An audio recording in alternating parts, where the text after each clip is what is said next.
Very good morning to you all. Thank you for joining. I hope we have more people join us soon, but we will start exactly at 9 and we'll give more people the chance to join the webinar. So please stay tuned whilst we wait for more people to join. Thank you.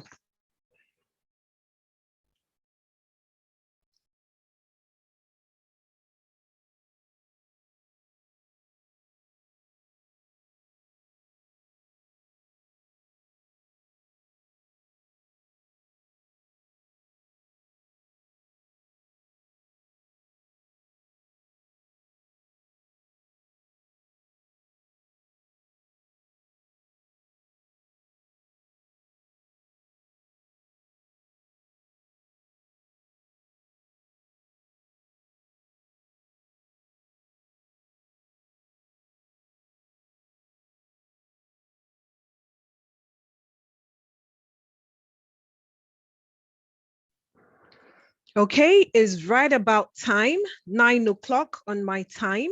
So once again, good morning, distinguished ladies and gentlemen. Welcome to this symposium focused on a topical issue in the petroleum industry and of course, Nigeria at large. This symposium is organized by the Society of Petroleum Engineers, Lagos section, and we all welcome you to this day. We welcome you, our distinguished guests. We welcome you, our distinguished speakers. We welcome our senior members, captains of the industry. We also welcome our young professionals and students, and of course, friends of SPE, industry watchers, and stakeholders who would like to play more in this space. Today's symposium is themed Operationalizing the Petroleum Industry Act, an opportunity for revolutionizing Nigeria's oil and gas industry. And my name is Elesie Ezenwane. I'll be your anchor for today. We have a rich lineup of distinguished thought leaders in the industry that will be here today to help us fully dissect this discussion and of course the theme. It's no news that several attempts have been made to reform the Nigeria's oil and gas industry through introduction of legislations intended to promote competitiveness within the industry. Recently, the Petroleum Industry Act have been enacted in August of this year, which is a long-awaited act to enable businesses, investors who would like to play more within the space. The PIA is set to focus on key areas. It's set to focus on host communities. It's set to focus on governance structure. It's set to focus on unbundling upstream, the midstream, and the downstream sectors of the industry. And of course, the discussions around transforming NNPC to NNPC Limited. We hope that with the full lineup of speakers today, that will really dissect this topic and begin to look at how well we can operationalize the Petroleum Industry Act for us to be able to achieve the intended outcome. So without wasting much of our time, I would like to introduce us to the lineup of activities that we have for us today. In our typical fashion, we will be kicking off with the safety moment. And then please, can we have the slides move? Thank you. And then we will go ahead to have an honor to our esteemed country, Nigeria, with the national anthem. And then right after that, we'll have a welcome address taken by the Nigerian Council chairperson. And then we'll go straight up into the discourse of today. Just to give you some background on how we would be running today's session, our keynote speaker is running late, so we will go straight up with kicking off with a panel session, and then somewhere in between, we will entertain him to give his keynote address. And right after that, we'll continue with the panel session. And of course, in the afternoon, we have rich lineup of workshops, 2 workshops coming up today. And we hope that you will join us for the afternoon session as well. With that, I say welcome, and we'll go straight up into the safety moment. Can I please have the slides move?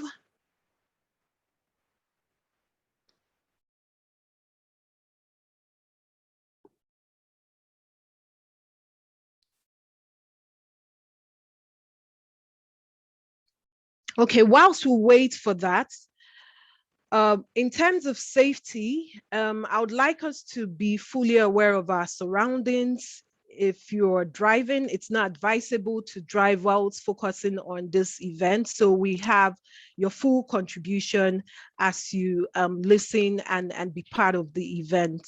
We also ask that you be fully aware of your surroundings, whether you are home, still keep aware of your surroundings as well.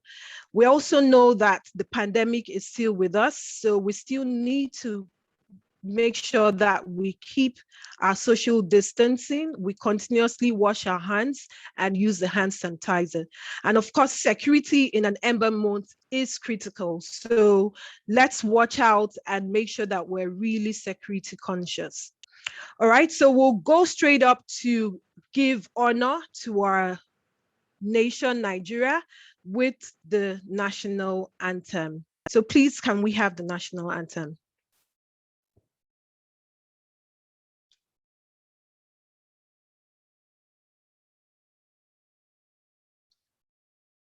Okay, we cannot hear the audio.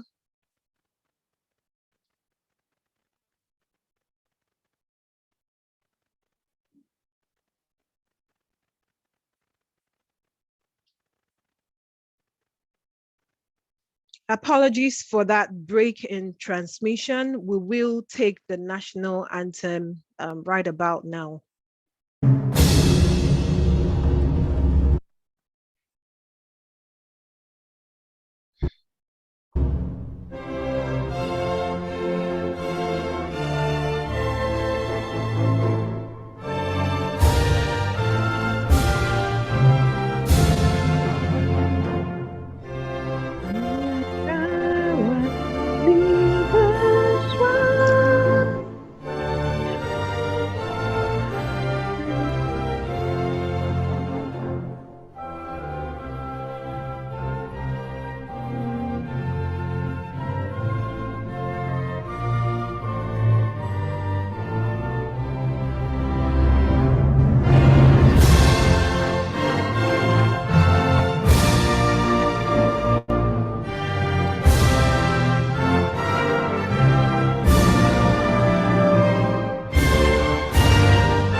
All right, thank you for that, and thank you for staying with us. So right about now, we will hand over to Professor Olafuyi, who is the chairperson for SPE Nigerian Council, and he will be giving us the welcome address. Sir, the floor is yours, please. Oh, thank you very much, LSA. The Group Managing Director, Nigeria National Petroleum Investment Management Services, NAPIMS, Mr. Balawinti, the President, Nigeria Gas Association, Mr. Edubong, MDs of companies and heads of government parastatals, members, SP Board of Trustee, SP Nigeria Council, fellow SP members, distinguished participants. Society of Petroleum Engineers and Policy Advocacy, responsibility and permit me to mention that the history of PIA, unknowingly to many stakeholders in the energy industry, started with an SP member, late Dr. Emmanuel Igboga. The vision of SPE is to advance the oil and gas community's ability to meet the world's energy demand in a safe, environmentally responsible, and sustainable manner. The vision is a holistic one by all definitions.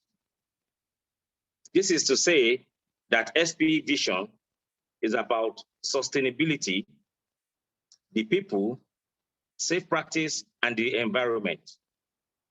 All these form the major concerns that Petroleum Industry Act,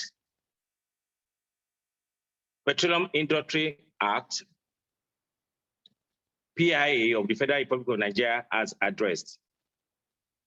I am very much glad SPE Lagos section has started conversations in this area by organizing this great event where seasoned subject matters experts have been assembled to make contributions on limitless opportunities that could be unlocked by operationalizing this historical industry act, which indeed traces its roots to SPE, as I did mention earlier. I want to congratulate SPE Lagos section on excellent planning and execution of this technical symposium. And on this note, on behalf of members and leadership of SPE Nigeria, I welcome everyone, encourage you to stay and enjoy this event. God bless you all, and thank you very much. Thank you very much, sir, for that wonderful welcome address. Thank you. I understand we have the GGM on now with us. Please, can we get a thumbs up if he's ready to carry on with the keynote presentation? Can we get a confirmation, please?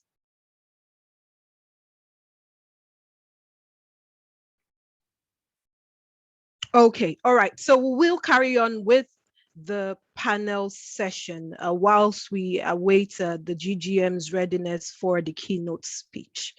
All right, so we'll go ahead to introduce our panelists. Please, can we go on to the slides for the panelists?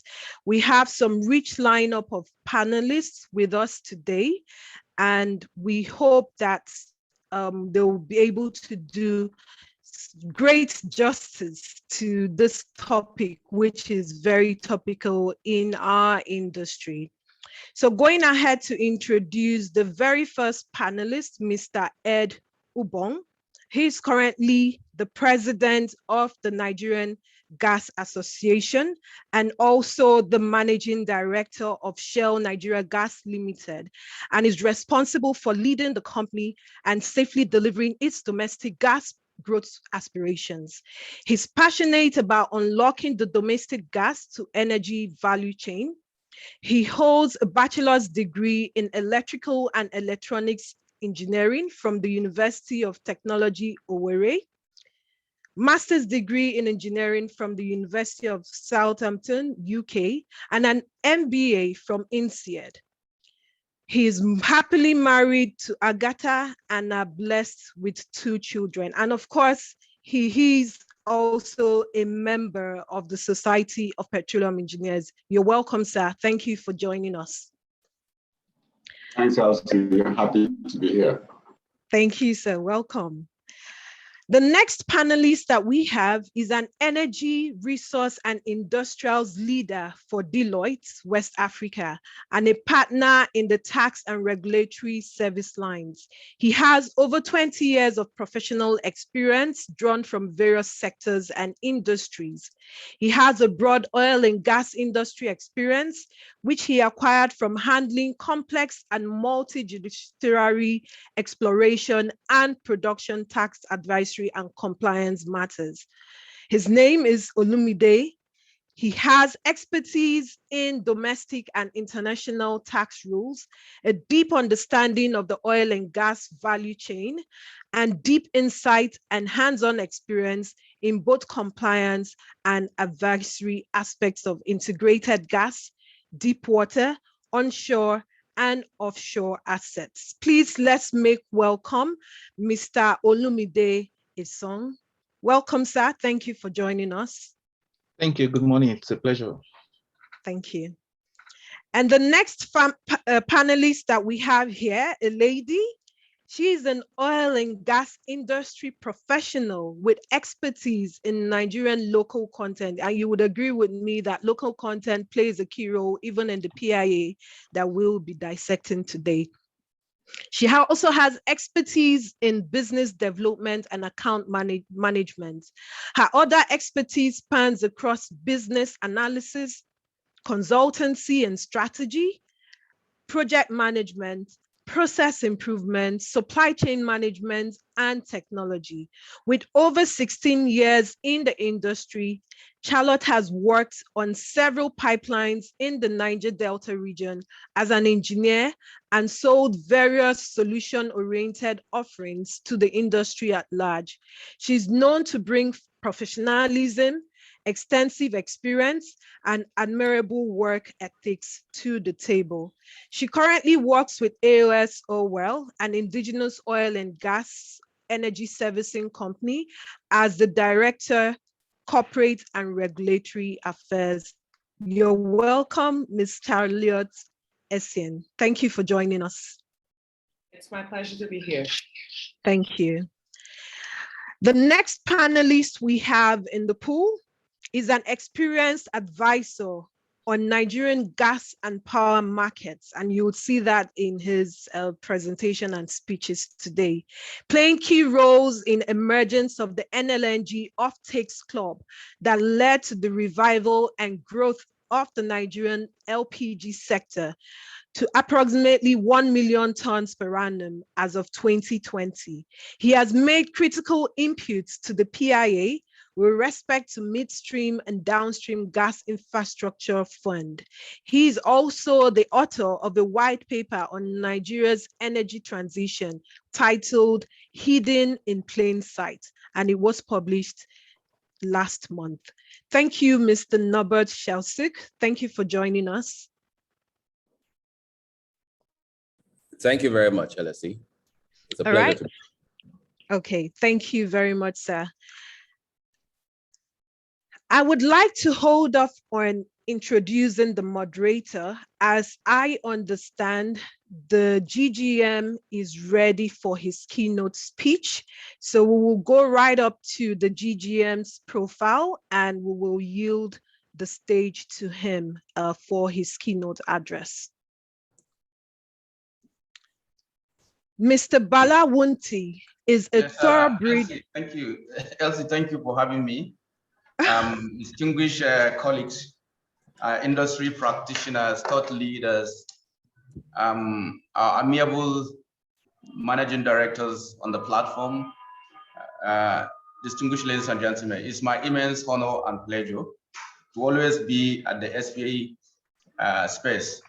I keep saying that since I haven't got an opportunity to be a petroleum engineer, I can be by association. And so it's my honor. It's very much allowed, sir. Yes, it's my honor to be in the midst of this distinguished panel and very, very experienced practitioners. I was listening attentively to the panelists' roll call, and I can see clearly over a century of experience in variety of subjects across the oil and gas value chain. Certainly, with the quality of what we have, indeed, Nigeria is blessed, not only with the hydrocarbon, but with men and women of excellent qualification and experience to run the industry. So thank you for having me. Our discussion this morning is straight ahead, is very topical, and I think apt. It was chosen by the SPE, and I think rightly so. The key thing is that we've been battling to bring about certainty in our industry, which we know that hitherto it has impeded several things. And so now that we have it, how do you use it to transform, to revolutionize Nigeria's oil and gas industry? And I think that is the topic of discussion. And I've been told to speak. I do not know whether I'm the right person, but what I hope to do this morning is for us to, again, to recap on the industry issue, to look at the PIA thematic areas. And I've seen people like Norbert and Co, who together will put together some of those that become the PIA. We'll look at the roadmap of implementation. And then obviously, while PIA came into play, there are certain realities that we're being confronted with. What is shaping the industry? What are the interplay? Is what I call the 3 E's, and we'll see what those 3 E's are and how the industry particularly being driven by SPE, will work together to see how we can create opportunity. And lastly, we'll conclude with some points and then takeaways. What are our issues? Recall, I think it was exactly 1 year, I was on this same platform, and I said that we need to redefine what PSC means in our space. Many of us, especially for those of us who has PSC contracts, they run to say PSC means production sharing contract. Excellent, but that wasn't what we mean then. What we mean was that we have PIB in the making, we have security challenges, and we have cost challenges. If you take it in an anti-clockwise, you find a PSC.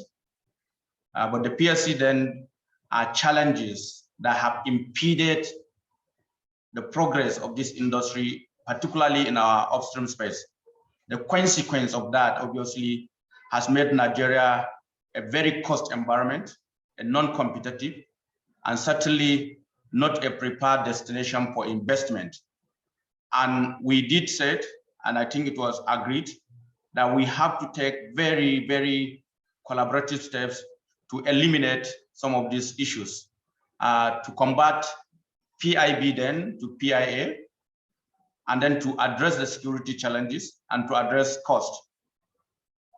I'm glad to say today, thanks to all of you and all of us and Nigerians, and particularly Mr. President, the Minister of Petroleum Resources, and of course, the Group Managing Director, Malam Melikari. Today we have a PIA that has been signed, and therefore the uncertainty has been eliminated. Now we have a clarity around our fiscal system. We have a very competitive, what we consider very competitive in a bill, and also an opportunity for us to optimize costs, particularly through some regulatory simplicity and also making some fiscal costs that can be moderated. In addition to that, the industry together will set up NUCOP, what we call Nigerian Upstream Cost Optimization Program. NUCOP has made tremendous progress with the collaboration of the operators, the service providers, and the non-operator like NAPINs. Together, we have addressed and attacked certain paradigms, and we are today not where we really want to be, but in a trajectory towards having a much more competitive cost environment. Most importantly, we do know that over the last year or so, we have bring down our cost of operation by something in the neighborhood of $10. We started there, I think, before COVID, about $33 per barrel. At that time, we knew that we're not in business. Today, we're in the neighborhood of 22, 23, sometime 25. But suppose is to say that it was a significant move, and thanks to every one of you that we are now bringing down that. In terms of security, as you are aware and you have must been listening to the commentary, still remain a very major challenge, but concerted effort is being put together to address these issues. As I speak to you today, under the Chief of Defense Staff and the collaboration of the industry led by Malam Melika, the Group Managing Director, and the MDs of all the companies are looking at a variety of options to be able to see how can you bring about significant improvement in our security architecture. So thanks to all of us, we are making progress on these challenges. They were never going to be easy to be addressed. And despite that difficulty, we have taken them upon ourselves and we're addressing them. The impact on that is that, as I said, if we haven't done what we're doing, we continue to suffer departed investment. The vibrancy that we want to see in midstream will never happen. There's going to be inadequate funding for both our JV and obviously even the PSC will be impacted. There's not going to be saving, and there's going to be very difficult moment to be able to deliver anything to the community, whether in form of CSR or in form of very robust delivery, including NDDC and other things. And we will continue to see divestment out of Nigeria, which will not be a good thing to us. Recognizing that, we'll move on. Today we have PIA, and the PIA, I think every one of us is familiar with it. because I've heard from the roll call, some of them are the authors of the PIA, so I don't really need to take time. But to say that the thematic focus area of this PIA is anchored around 6 buckets. Number one is the minister. Of course, the minister has been redefined. There's clarity around what the role of the minister is. His powers has been defined and everything that he needed to do in the PIA. Supporting that policy-making organ of the minister are 2 regulators.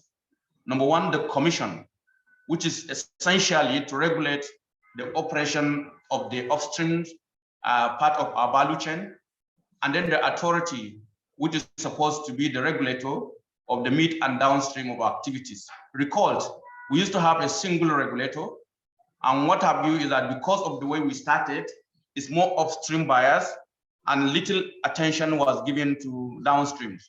And so we have proliferation of downstream regulators, whether it's Petroleum Equalization Fund, whether it is Petroleum Pricing Regulatory Agency, PPPRA, or even portion of that job being done by DPR.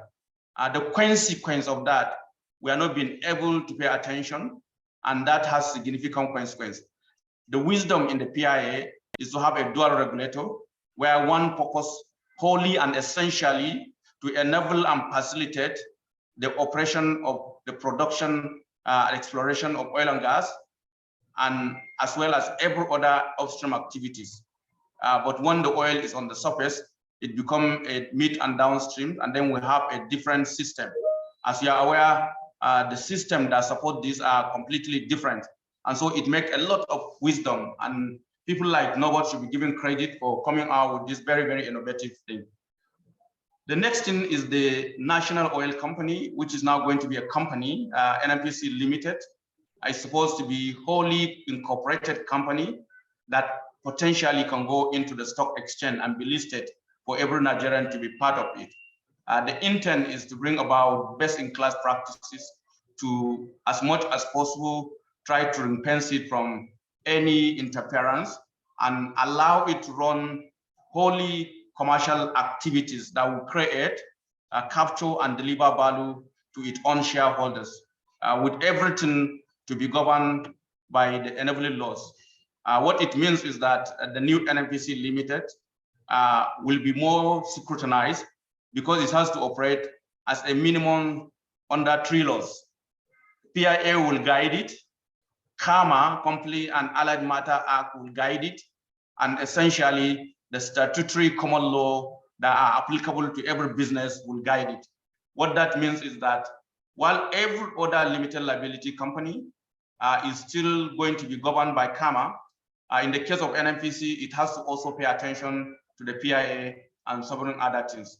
But most importantly, the success or failure of all this PIA is centered around the NNPC. And therefore, it's important that NNPC is made to function the best it can. And I'm very, very happy and glad to say that based on what has been done, and we share some of them, so far we've started very well. Under the leadership of Malam Melekari, we are making significant progress. We'll share some of those things that we'll see. We also have a very innovative way.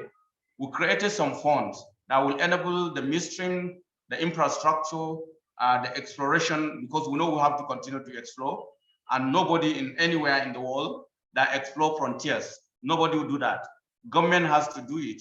And so either government do it from primary budget or through a fund is a subject of semantics. But what matters is that it is only government that can fund frontier exploration across the world. And I think we have gone through a lot of discussion about what frontier means. Frontier means the Home Basin. Frontier means somewhere in Anambra platform. Frontier means somewhere in Calabar embankment. Frontier means Benue Trough. Frontier means Lake Chad, Sokoto Basin, and all the unexplored deep water in the Niger Delta. And I think the industry has come to understand what the fund means, and therefore the acceptability of the frontier definition is now very clear, and we're making significant progress. There's also additional innovation around the host communities. Hitherto, the community have to rely upon more or less the CSR of the companies, There's no any deliberate fund. We've seen a lot of area to be improved upon here despite the NDDC. So this host community fund is essentially to address or allow or enable the building of critical infrastructure that will be decided upon by the community. So it is the host community that will drive the deployment of this fund, and every other thing will follow certain guidelines and rules. We also have some development fund. So this is essentially what the fund is going to do. And of course, everything that has been said about it has to be supported by enabling fiscal system. And so the PIA also provide for the fiscal system. The architecture of the fiscal and the mathematics and science and arithmetic is well articulated. And I think significant input came from SPE, and so much has been done, benchmark against all over the world. And we believe we have a fiscal system that today is very competitive, fiscal system that can stand the test of attracting investment across. So the consequence of that is that we now have a PIA that's clearly delineate roles and responsibility of all stakeholders. Our belief is that the confusion that hitherto create a multi-confusion, so to speak, is now going to be eliminated, and subsequently will create a catalyst for industrial growth and accelerated development of the industry. So this is basically the recap of that. In terms of implementation, I think the law is also very, very descriptive on what to be done so that we make sure that we don't lose the balls. And if you read the PIA, you know that the indication, or rather the dictation, is that in the first 3 months or in the past 6 months, the NMPC should be incorporated. September 27, that was done in record time. And the second milestone, obviously, is to constitute the board. And I think immediately after the incorporation, I think a week later, we also have the board of directors in place. So today we have NMPC Limited, we have the board committees are being set, and therefore they are all set to implement the other elements of the PIA. And some of those other elements, remember, some of the JBRs will transfer to the National Oil Company. The protocol and the framework to do that is being worked, and that is coming. It's supposed to be by the PIA regulation, or rather rules. It's supposed to come in February. And also in February, the expectation for voluntary combustion or otherwise of the OMLs will be done. And I can tell you, because I work with partners and we are working hard, we are trying to identify what we can combat, what we can return, and so on and so forth. So that choice is being done. Audit is being taken to make sure that we select the best. So that's also in very, very high focus. And lastly, everything that needs to be done must be concluded, including the negotiation of the PSCs. And so we have 18 months to be able to do that. That is also being done, and is being done effectively. In February, we also expect at the end of the 18 months, we are going to have the fund and the commissions, including the development, the host community fund, and all other funds should be in place. So this is what we are expected to do in 18 months from the inauguration of the PIA. And I can tell you, I'm very privy to a lot of action that has been done through the ministerial committee for implementation, through the NMPC implementation, through the industry implementation, for which some of you are members of the OPTS and IPPG. We are working hard to ensure that we all comply with this timeline. So this is where we are in terms of the journey so far. And now that brought us to what I call the current dynamics. What we're trying to address our PSC, remember PSC means then PIV, now PIA, and then the issue of security and cost. The international landscape, it was also being challenged, and it's being challenged in what I call the 3 E's. Today, every player in this industry know the subject. It's about energy transition, and energy transition have created what we contemplated in last year's discussion, that indeed it created an appetite and discrimination of funding against the hydrocarbon industry, the fossil industry. Today, nobody is funding to the fossil industries. Exim Bank are exiting hydrocarbon. Major countries and companies are taking a very hard stand on hydrocarbon. And then while we're trying to move toward net zero, definition of net zero from Glasgow still remain a challenge because there are no uniformity around where we're starting. Nigeria is starting from a particular point as compared to advanced countries like UK or US, and therefore getting a commonality of that. That circumstances does not change the appetite against the industry. The consequence and the drive, I can say that imprudent drive and speed to go toward a net zero has created lack of investment in the industry. Coupled with ESG requirement, very stringent environment, social and governance issues related to what we are doing in the industry has created a significant impediment to investment in this industry. And that is going to be a challenge for every business leader. And I really want SPE to think about it, to start creating an alternative to procuring investment. And therefore, how and by which we can move this industry may have to change. And though we have to collaborate and think through some of the solutions, including but not limited to things like contractor financing, things like energy financing, whatever we can do, we should be able to do quickly so that we can produce it. But as of today, energy transition has led to significant impediment toward attracting investment for countries like ours. The consequence of that has created an energy crisis in the world. Needless to say that in the last 2 months, we have seen something that nobody has ever seen. We've seen gas, MMBTU of gas sold at $60. It's uncontemplated. If you are talking about on per energy basis, that is almost $400–500 per barrel of oil equivalent. And that's how gas is sold. Even as of today, is very high, that we have never seen that level. Are we likely going to see something lower? We don't know. But the consequence of high gas prices has now made it an incentive for people to start or to restart burning coal, to focus more on hydrocarbon fossil oil, which is much more cheaper, and therefore is creating a reverse effect on the energy transition that we all wanted to. You can see the consequence of gas today, even in our country. LPG is very, very high cost. And because LPG is very, very high cost, people are now returning from where you came from, going into kerosene, and for some, felling the trees and taking the firewood. This is the reverse effect of uncoordinated, unplanned energy transition pushed that is making people now to start using firewood instead of LPG. And simply because the cost of LPG is gone higher, and it will continue to go higher except something is done. So the world is facing energy crisis. We have seen an unprecedented withdrawal from strategic reserve of major countries. The latest to announce their own are two major economies, China and Japan, in addition to the one done by Biden. By the way, the last thing that we have seen where energy was withdrawn, I think is sometime when during the Libyan crisis. So after 10 years, America is doing the same again, and then countries are doing the same again. This is a panic situation. Basic is that we have energy crisis. So energy leaders, particularly the SPE professionals, you know that we have these 3 E's to deal with. And in order to revolutionize the industry, to make sure that we transform it, we must take this into account.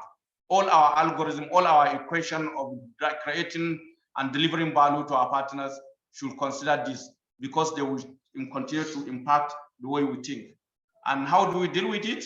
In my view, to maximize the benefit of the PIA, is all about one word: collaboration. We need to collaborate between the regulators, between the investors, the operators, the service contractor, and the host communities. These 5 stakeholders must be friends, must be partners, must be family. That is the only way we can co-create solutions that will enable the industry and make us realize the opportunities that are inherent in these activities. And to do that, I've always liked to think about my 3 C's, our 3 C's, SPE 3 C's. To solve any problem, you must critically think through what those issues are. And you have to also, while thinking through, know that there's a limitation to what one person can do. And therefore, you have to get more in order to enjoy the synergy. And to get more, you need to collaborate with one another. You need to find a pathway to even between competitors collaborate. And in collaboration, you make sure you comply with enabling laws, regulation, orders, processes, and best practices, including any ethics and compliance related issues. We must be conscious of that. And I believe sincerely with what I've seen in the SPE, and that's why I always do whatever I can to be present in their activities, is that we are ready, we are willing, and by this, we'll be able to make significant progress. So Elsie and the rest of the team, thank you for the opportunity to speak to you and to share our thoughts in the PIA and how we can use it to transform our economy. Thank you so much, SPE. Yeah, thank you very much, sir, for that wonderful keynote address and of course the charge. I really like the part of the interplay on the energy discussions with the energy transition and the drive to net zero, and of course the energy investment and the need for ESG monitoring, and lastly the energy crisis, which is really critical in the rest of the discussion. So thank you so much for that charge. If we have any questions, please post them in the chat box to make it easy for us to be able to distinguish between comments and questions. If you could do us a favor, for your questions, put a capital Q before the question, and for your comments, please put on a capital C, so we're able to attend to all of your comments and questions. And thank you very much, sir, once again. I hope you hang on with us as we carry on with the rest of the panel session. Thank you. So we'll go ahead with the panel session with the introduction of our moderator. Can we have the slides up?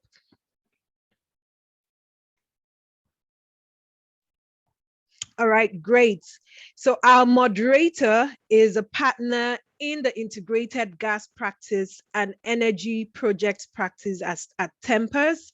She has specialist experience in oil and gas commercialization projects and energy project financing, having advised on all aspects of the entire value chain in the petroleum sector. Of course, that's why she's well suited to help lead and guide the discussions of today. She routinely advises on the bankability of energy projects with a focus on risk evaluation, allocation, and mitigation through contractual documentation. Yemisi combines her commercial astuteness with deep knowledge and understanding of the Nigerian petroleum sector and its underpinnings. She is widely respected in her focal areas of practice and is currently part of the Who is Who's Legal as a leading practitioner with wealth of experience and knowledge. I yield the floor to Mrs. Yemisi Awonuga, who will be the moderator and take us through to the rest of the discussion. Over to you, madam. Thank you. Thank you very much, Alessi. Good morning, everyone.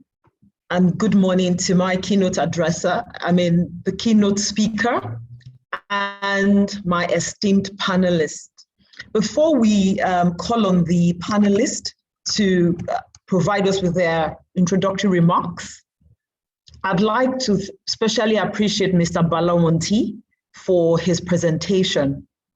It covered the length and the breadth of what we really should be focusing on.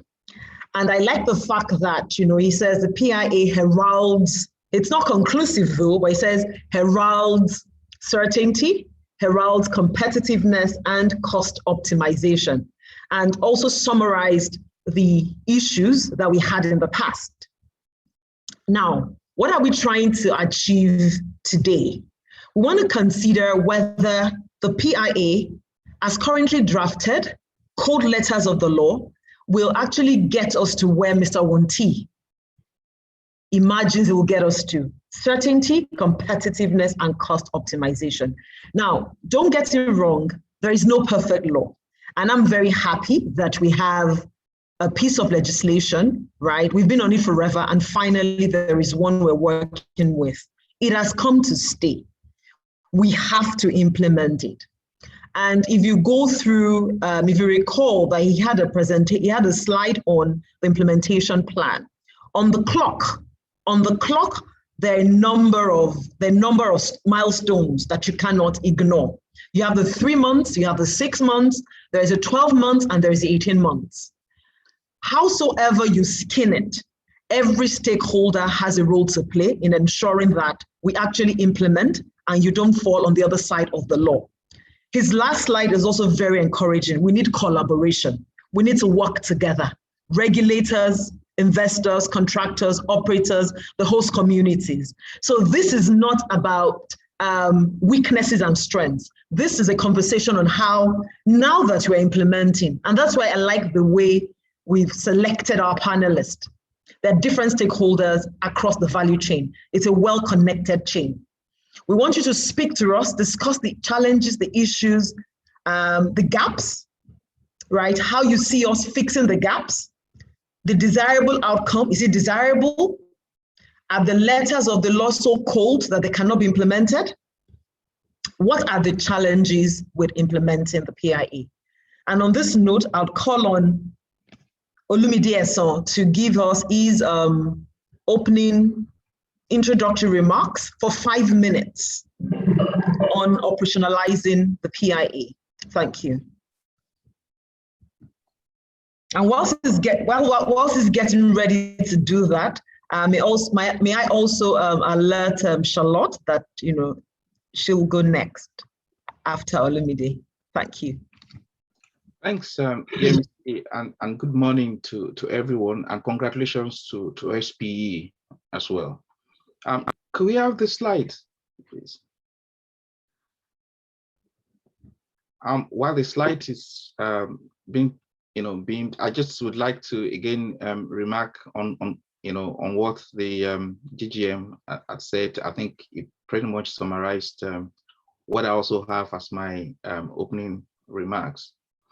It's been a journey for over 20 years, and for me personally, it's a journey that started while my early careers in practice. And then, I went to the industry and I came back to practice all before the PIB eventually became a law.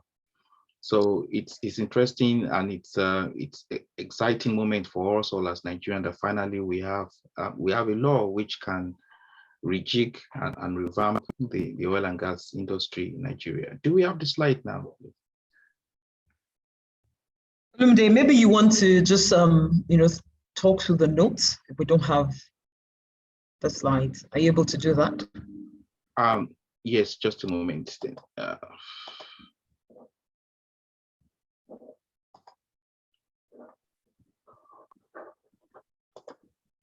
Okay, so it's again a major milestone for us as a country and for us as an industry. I mean, now we have a law that provides clearer governance structure, for the industry, clearer administrative structure, and some level of socialization for the upstream regulatory commission and the midstream and downstream regulatory authority. The PIA, of course, an omnibus bill, 5 chapters,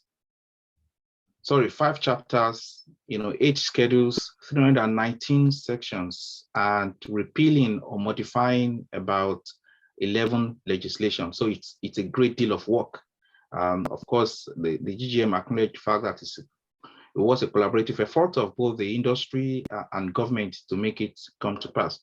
Now, my focus, the next 3 minutes is just on what I've described as considerations in operationalizing this PIA and achieving its objective, because we must focus on also achieving the objectives of the PIA. And I have 6 things, 30 seconds each to talk about. One is there is need for provision of clarifying regulations. The PIA in its current form is not a perfect law. There are gaps, and hopefully those will be filled by a raft of regulations which both the upstream commission and the downstream and midstream regulatory authority would issue to provide clarity and guidance on how to move forward. The second bit is a law is as good as implementation, and so the question is, would we, for once, have the political will to implement this act? Because without that political will, we may not get to where we would like to get to. Already we know sections 205 and 207 of this act provides for, cost reflective pricing. And as of now, I'm not sure whether or not we're ready just to do that. If you look at the case of petroleum product pricing, are we ready to make those implementation come to pass really? And that requires a lot of political will. And that's just an example of one of the issues we'll have to deal with. And that cuts across not just the petroleum product, but also particularly gas, the pricing and all of that. The third item is relevant amendments. I've commented earlier that this is not a perfect law, but it's the best we can have right now. But we need to have the mindset of continuous improvement. There are quite still a bit of amendments we will need to pass in the future, and we must bear that in mind. For example, this particular act is very light on energy transition. I'm glad the GGM talked about that. There's nothing much in energy transition in this act other than the reference to NNPC and the mandate given to NNPC in section 64 to invest in new energies. Number 4 is stakeholder engagements. It was the stakeholder engagements and the collaboration between the stakeholders that brought about the passage of this act. That must continue as we continue to refine the act to get us to where we would like to get to. Number 5 is investment in infrastructure. The GGM mentioned the high cost producing environment where we've been for a while. And part of the reasons why we've been a high cost producer is because we have a significant deficit in infrastructure in the country generally, but also in the oil sector. There have been underfunding of oil and gas assets over the years, given difficulties NNPC had faced from a funding point of view. So, we may have to deal with issues like asset integrity and the likes, and declining production as a result of that. So there must be deliberate investment in logistics and infrastructure to close this gap. And finally, the 6th item, which is also something the GGM mentioned, the PIA itself, it's a vehicle, but there must be, some critical other aspects of it, including fuel and a driver to get us to the destination. No matter how beautiful the PIA is, no matter how generous the terms are, if we do not solve the issue of insecurity and crude theft in the Delta, we will not be able to attract the needed investments. And so I'm glad that a lot of ongoing efforts at addressing that, but people and investors are interested in results, not so much in the committee setup, not so much in the effort that has gone into it. We must resolve the issue of insecurity generally in the country, and more so in the Niger Delta, and address the issue of crude oil theft. I believe if we can address these issues or bear them in mind as we start to operationalize the PIA, we will not only be able to operationalize, but we will also be able to achieve the objectives of the PIA. Thank you. Thank you very much, Olumide. When I saw Olumide's slide, I said to him, very crisp. Olumide is a consultant, and that's the way consultants are, very crisp in delivery. Key takeaway for us from Olumide's slides: political will, and then provision of clarifying regulations. But I wouldn't want to, step into the arena yet. Let's invite Charlotte to give us our own remarks. 5 minutes, please. You may go ahead, madam. Thank you, everybody, and it's nice to be here. So on a lighter note, I used to say this a lot of times, that I wish I was a lawyer, because lawyers wake up, give us acts, laws, amend it as they deem fit, of course with a very large value or bill in terms of what they charge. And at the end of the day, we all just have to conform to them just sitting around to write all of this. So one of those days I'm certain that I would go back into possibly finding how to find my feet in the legal practice, because I think it's a fantastic place, but I guess I made the wrong decision being an engineer. Swiftly to what I think are part of the issues or concerns that I look through with the PIA. From an investor's point of view, I like to speak about the fiscal framework, and that is very key in what we have as the PIA. the general objective for me is basically to, for the bill for, as I see, is basically to establish a progressive fiscal framework. Now, and I'm looking at the risk, I'm also looking at the reward. How do we balance the reward with the risk? How do we ensure revenues from federal government? How do we encourage investments to come into this industry as we have it? We swiftly will work straight into governance. Now, we hear a lot of people are concerned with the new governance. How is it going to transit? We've seen the roadmap from the GGM's point of view. We understand it, but at the same time, the law is the law. Implementation is extremely key. So as much as we can move swiftly, to understand that, in the various aspects, we would have the KAMA law and it becomes an NMPC limited. How swift are we going to be doing this? Implementation is very key. Now, you rightly said something that the act, it's nice, but it has nothing on the energy transition, and that's what exactly is going on right now. I like to always say this when I have the opportunity to. So getting to net zero doesn't mean zero fossil. It only means that there must be a deliberate transition act or a deliberate transition playbook as well to enable us to understand what our energy mix will be. Now, in all of this, why are we all in the transition business? It's basically the climate change is real. So whilst we're here with our PIA, let's also understand what is going on in future. So for me, I like to balance it out, that we must have a playbook that takes us through. We have gas, and that's very beautiful. There are other parts of it that we can harness, we can develop, and that's where infrastructure comes in swiftly. Now, as we go through to have all of this nice and swift, Mr. Witte spoke really about the 3 E's, and it's the major thing. We finally finished with transitioning, and then there's a crisis, and then there's an investment end.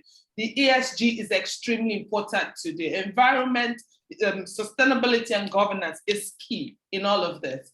We're beginning to have a lot of concerns after COP26 as regards with funding for fossil. But like I say, net zero doesn't mean zero fossil, but we will get to it, and we must be deliberate in our playbook. Lastly is the collaboration for everybody, from everybody. How do we do this? How does this make it work for us all? That at the end of the day, we can harness everything that we have and bring in what we don't have. And at the end of the day, we can sit pretty and look and say, you know what, we've been able to deal with a lot of the issues that we have, especially security. Thank you, MC.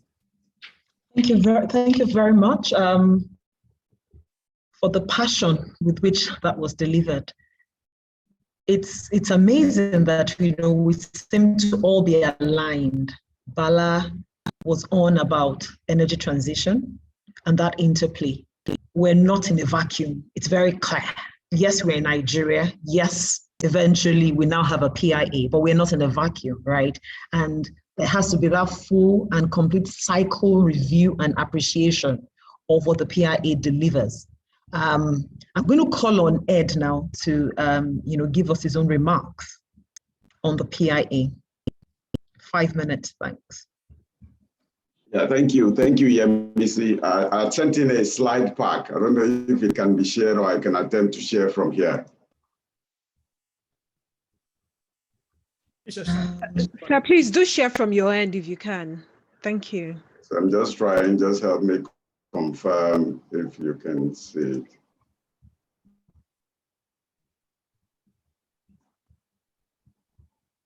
Yes, we see your slides. Excellent. Yeah, good morning, ladies and gentlemen. It's a pleasure to be here. I thank the SPE chair for giving us an opportunity to speak at this annual technical forum. Don't know if, okay, I think it's clear. So basically, I think I will focus a little bit around the gas bit because as president of the NGA, that's really where I want to sort of focus the discussion around. We are all aware that energy is critical for socioeconomic development and the improvement of the livelihoods of the people. But the more pertinent problem is that in Africa, we do not have access to energy. While there's over 1 billion people that lack access to energy, 50% of this number of people are in Africa. We believe that natural gas then provides the key that will allow us to sort of reduce this energy poverty and support the development of the continent. Nigeria, of course, plays a key role in this. We know that gas continues to grow. According to the Gas Exporting Countries Forum, gas is the only fossil fuel that is expected to grow beyond 2030. In addition, of course, to the likes of renewables, bioenergy, nuclear and hydro are expected to remain stable, while coal and oil will actually decline in that short term. And we've seen growth in gas demand, growth in gas production, and also growth in gas exports. The GGM sort of mentioned it as the world scrambles for increased production currently. But what has been Nigeria's experience? If I may, sir, if you could please put your slide in slideshow mode so we can clearly see the entire slides. I thought I did. Let's see. I thought I had it on slideshow. 1 second then. Let's see how we fix that.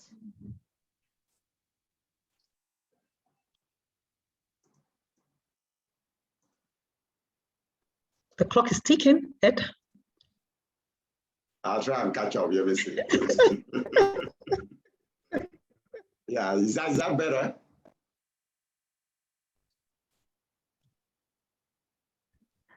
It's not yet in slideshow mode. If you could click on the button to the bottom right-hand corner with the screen close to the book, that should help. We do see your slides, but it's not in slideshow mode, but I guess we can carry on. Yeah, just let's see what's missing.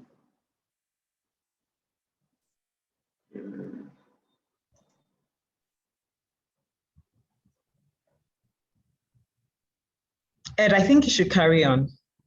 Okay, so I hope it's gone on slideshow on my own screen, so I'm hoping it's a little bit better there. But basically, the gas, is it better? Just carry on. It's not, but please go ahead. Okay, excellent. But I think the key theme is that Nigeria has significant gas resources. We're always ranked in the top 10 globally. But in terms of how much of those volumes we bring to the surface, we sort of begin to fall back in the global rankings where we're sitting in the top 20. And then if you then look at where do we sit when we then talk about how much of this gas do we actually use in country, we then fall into the top 50. Even though we've made significant progress over the past 30 years, we've maybe have tried to double the domestic gas production, our consumption is significantly lower than where we need to be. That leads me then to what I sort of talk about when we say the PIA on one hand and we say revolution on the other. Revolution means significant change, significant upheaval. Today we produce about 5 BCF of gas per day in country. For us to say that the PIA has enabled us to revolutionize this industry, we need to be talking about 15 BCF come 2030. The PIA will provide us a law, but that law, its specifications, its regulations, its clauses need to ensure that the regulatory framework is stable, the pricing framework is clear, and we are then positioned to utilize that to focus on 7 areas that would help us reach that revolution that we are seeking. We need to ensure that we solve the gas to power value chain issues on the back of the PIA. The PIA recommends a domestic best price hovering around 218. That's the current power pricing that we have. We need to use that and ensure that the structural issues that exist in the power value chain are addressed, and we are then able to grow our power consumption from where we are, where we're sort of generating close to, with a generation capacity of up to 12 gigawatts and a consumption of less than 5. Our initial priority and focus has to be closing that gap between the generation and distribution. We also need to solve the cooking gas problem. Frankly, it's ridiculous that cooking gas pricing is where it is today. What is the real issue? The real issue is that Nigeria, with our significant reserves, we're still importing over 60% of our cooking gas requirements. We need to ensure that we enable upstream to bring in more LPG domestically. And that's one of the key areas the PIA needs to address as we move into the implementation phase. Cooking gas must become reliable and affordable. We also need to ensure that we continue to support the export market. We've heard about the high prices of gas in Europe. There we're talking about more export trains. We need to get gas to the West African sub-region because the whole of Africa looks to Nigeria to lead the race in solving its energy problems. We also need to put in place the required infrastructure. Today we have the AKK, we have the OBOB line. These are critical infrastructure projects that need to be completed if we're going to move from the law to the benefits of the law. And we're sort of looking forward then to the rapid conclusion of the OBOB link, which has been on for a significant amount of years. That project just needs to be completed. While the AKK now, which has gone live, we also need to get gas from Kogi to Abuja, to Kano, and to Kaduna. We need to create more industrial clusters because it is clusters that will provide employment for people. Industries need to be in every Niger Delta state, whether it's Bayelsa, Rivers, Akwa Ibom, Abia, Delta, Lagos, or Ogun. These areas need to have industries that actually manufacture real goods and provide employment to its citizens. Of course, the SPE is known and widely renowned for its ability to build capacity. As we move into a gas economy, we need to begin deliberately to retool our professionals. We've spent the past 50 or 60 years working in mainly a gas or in an oil economy. Now we're looking at gas as a transition fuel. We need to begin to organize seminars, organize trainings that begin to point our young professionals into the gas sector, begin to also help retool seasoned oil professionals and our consultants like Louis there on the basis on where we need to go around gas. That is, it's a joint effort that we all need to do as we try to build the capacity that can help us deliver the gas aspirations as indicated in the PIA. Finally, I think I always like to sort of appeal to young people, seasoned adults, that for the past 60 years, Nigeria has allowed oil to divide us. Irrespective of our significant oil resources and our oil production, in many ways, we have not seen the combined moving forward that the resource such as oil should have provided for us. My appeal then is that as we move into the next decade, that we should all join hands and ensure that gas can unite us. Thank you. Thank you very much, Ed. You've done justice even to your role as the president of the NGA. I didn't expect less in terms of passion, commitment to gas commercialization, gas monetization, and that recognition of gas as our transition fuel. And, you know, going back to what Ms. Esiet had said, that, you know what, net zero doesn't mean zero fuel. So it's very important that there's that connection. Yes, we're transitioning, but that doesn't mean that our gas should become like coal in Enugu. So thank you very much for your remarks. I'm now going to call on Norbert to give us his remarks on the PIA. Thank you very much. Okay, yeah, Missy, thank you very much. To my co-panelists, thank you for doing justice to this topic. It's very thought-provoking, and clearly we understand that we are in transition as a country. We're not isolated from the global energy market, and so the PIA is coming at just the right time. I have just 5 minutes, and so I'm just going to rush through what I put together, because of course you have been fed enough from the distinguished panelists, especially led by that very interesting presentation by Belawunti. So operationalizing the PIA. I like to focus on gas because that's my specialty. So looking at the value chain and also looking at, you know, the big catalyst of the next paradigm in terms of gas markets, which is a midstream and downstream infrastructure fund. Now, to understand the PIA, you have to have an overview of the entire value chain. And so starting from production of oil and gas, which is where the upstream is, to processing, which is midstream, and then you're going downstream, which is where the product distribution takes place all the way to the market. In terms of regulatory provisions, of course, the Nigerian Upstream Petroleum Regulatory Commission has oversight over the upstream section.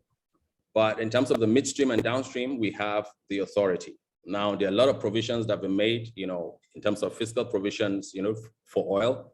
But the most interesting for me has been the provisions made for gas, especially with the midstream and downstream infrastructure fund, which is meant to appropriate about 0.5% on wholesale gas and products consumption, and apply that for investment in gas infrastructure. Because of course, we're in transition. We've missed out on over 60 years or thereabout of oil play. The gas play is about to unfold, and so we need to be positioned to take advantage of that. So in terms of midstream, a lot of licenses have been put in place, starting from the wholesale gas supply license. You cannot sell gas if you don't have a wholesale gas supply license. There are also gas processing licenses put in place. There are also gas transport network operators who would be operating our gas pipelines on a regional basis. Before, we had one operator and owner of gas pipelines, which is NGC. Now we're going to have several network operators. Could be the same NGC? I don't know. So in the implementation, we'll get to see that. In terms of processing facilities and gas pipelines, is a provision that it has to be made available on an open access basis. And so that offers up a lot of opportunities for people. You don't have to own a gas field. You don't have to own an oil field. You can put up a gas process plant and have people use it for throughput. You can also invest in gas transport pipelines and so on. So I'm going to discuss that in detail when we get to the Q&A section. Now, in terms of the key tickers, the effective date of the PIA was 16 August 2021 when the president signed it. One major milestone for gas has been the setup, the formulation of the domestic gas-based price. Because of course, as we said, the next phase is the gas play. And for investors and everyone looking into the gas market, the very first ticker for them will be when they know what the domestic gas-based price will be. That is supposed to be set up by the authority 90 days from the effective date. That has not been done yet because I've not seen any announcements. Probably internally the authority has done that, but that is meant to be done. So this is very, very important. One other issue as well, from Balawunti and all the other speakers, you've seen that stakeholder engagement is very, very important. And one of the most important stakeholders basically are the host communities. The PIA states that within 12 months, each settlor, which is basically operator of oil and gas fields, is meant to establish what we call the host community development trust and appoint board of trustees and also come up with a host community development plan based on a needs assessment. That has to be done because they are the key stakeholders. And if this is not done, whatever plans we're making with respect to the PIA will not work. So this has to be done, and it's going to be done within 12 months. Now, in between, from now all the way to the end of 2022, we're going to be seeing a lot of personnel movements as the various agencies get merged. There has to be a lot of audit and reconciliation and so on, and this is going to take some time. Capacity development has to be carried out, especially for the personnel of PPRA, PEF, DPR, and so on, who have been used to a certain regime. They have been running the oil and gas sector for 65 years, since oil was discovered in 1956. They've been used to the old petroleum law. Now there's a new law, now there's a new regime. Their capacity needs to be enhanced, because if they're gonna be the regulators and the enablers of the new regime, then you have to train them. So there has to be a lot of training, a lot of capacity development for personnel of these agencies. Then, of course, industry stakeholder engagement. So this has to take place within the next 2 years. Now, coming to the issue of the gas matrix. This is the gas market, starting from gas production, which is basically producing gas from the NAC field, which is a non-associated gas field, putting it through a NAC processor, and then into the gas pipeline. This pipeline network is broken down into various segments. At the very top end on the left is basically the wet gas pipeline coming from the gas production field into the gas processor. Now, within that part, everybody is allowed to own a pipeline. You can have a gas pipeline license and so on, right? But from the processor all the way to the city gate, you're now going to have the gas transport pipeline owner. But the gas transport pipeline owner does not own the gas and does not operate a pipeline. That will be the owner of the gas will be the wholesale gas pipeline, wholesale gas supplier, and then also the operator of the network would have to be the gas transport pipeline network operator. And so along the line of that main gas transport pipeline, you're going to have IPPs and power plants connecting in. You're going to have the gas-based industries, which is basically methanol, fertilizer, polypropylene and ethylene producers, all of them plugging into this network. Then you're going to have what we call the gas retail licensees. Now, those are mini LNG producers and CNG producers and so on, who can also plug into this pipeline based on a connection agreement. So there are lots of agreements: agreement between the gas transport operator with the gas pipeline owner, agreement between the gas processing facility with the gas transport operator, agreement between buyers of gas who are power plants or methanol, gas-based industries or retail plants have to sign what we call connection agreements to the gas transport network operators. So there's going to be a lot of legal work. And so for lawyers listening in on this session, there's going to be a lot of work. Yemisi is smiling already. There's going to be a lot of work for you guys, you know, and then all the way down to the city gate where the gas is now passed onto the gas distribution network. And there'll be a lot of opportunities for people to come in and own gas distribution networks, which takes the gas into the market. And so the various players and factors that will play into operationalizing this system will require standard operating procedures that will guide the operation of the network operator, the asset owner, that's whoever owns the gas pipeline or the facilities, also the gas seller who owns the gas and the molecules that passes through, also in terms of transfer pricing, right? Norbert, I'm afraid you have a few seconds to go. Okay, no problem. So I'll come back to this when we get to the Q&A section, but this basically is a matrix that has to be operationalized. And lastly, but not the least, I think one of the key drivers for the success of the gas phase will be the catalyst, who is the Midstream Gas Infrastructure Fund. The Midstream Gas Infrastructure Fund is supposed to appropriate about 0.5% levy, but that is insufficient by my assessment, because if you look at the map there, you can see. So Norbert, let's take this during the Q&A. Apologies, sorry to interrupt. Thank you very much. No problem. Okay, Thanks a lot for that. Okay, so thank you. It's been, you know, from one brilliant delivery to the other, excellent delivery, and for lack of a better word, I'd say the buzzwords, right? Or the key takeaway. We've talked about political will. We've talked about energy transition and the PIA being light on energy transition. We've talked about regulatory clarifications required, cost-reflective pricing. And Norbert touched on something which no other person touched on, which is capacity development, right? Capacity, because we need human beings in the regulatory agencies, capacity development for the authority and the commission. And when we get to the Q&A and the interactive session, we'll take this on, right? He also mentioned open access, third-party access, which is really one of the greatest, I think the greatest things, if implemented properly and appropriately, you know, that open up the midstream market. You don't have to own a field. You don't have to own a pipeline, right? And you can still play in that space if the rules are put in place and the rules are implemented appropriately. Of course, one thing is missing. He's waiting for the DGP. That's the domestic gas price. We've all been waiting, right? And as Ed said, maybe we may have to rely on the price for power for the power sector that was announced a few months ago, because we still haven't heard anything. So before we move on to the Q&A session, I'd like to revisit. Do we still have Mr. Wunti? Okay, we still have Mr. Wunti with us. I'd like to revisit Mr. Wunti's summary of what the issues are. You know, he had said in the past, maybe we're still in the past, I don't know, but the conversation will let us know whether we're in the past or we're in the future or we're transitioning. Or he talked about deferred investment, absence of midstream focus, inadequate JV funding, lack of savings for decommissioning, insignificant benefit to host communities, right? I'm going to add one of the issues Ed raised, gas to power value chain, the challenges there. And I'm also going to add Norbert's capacity development, right, for our regulators. These are the issues, or these were the issues before the PIA.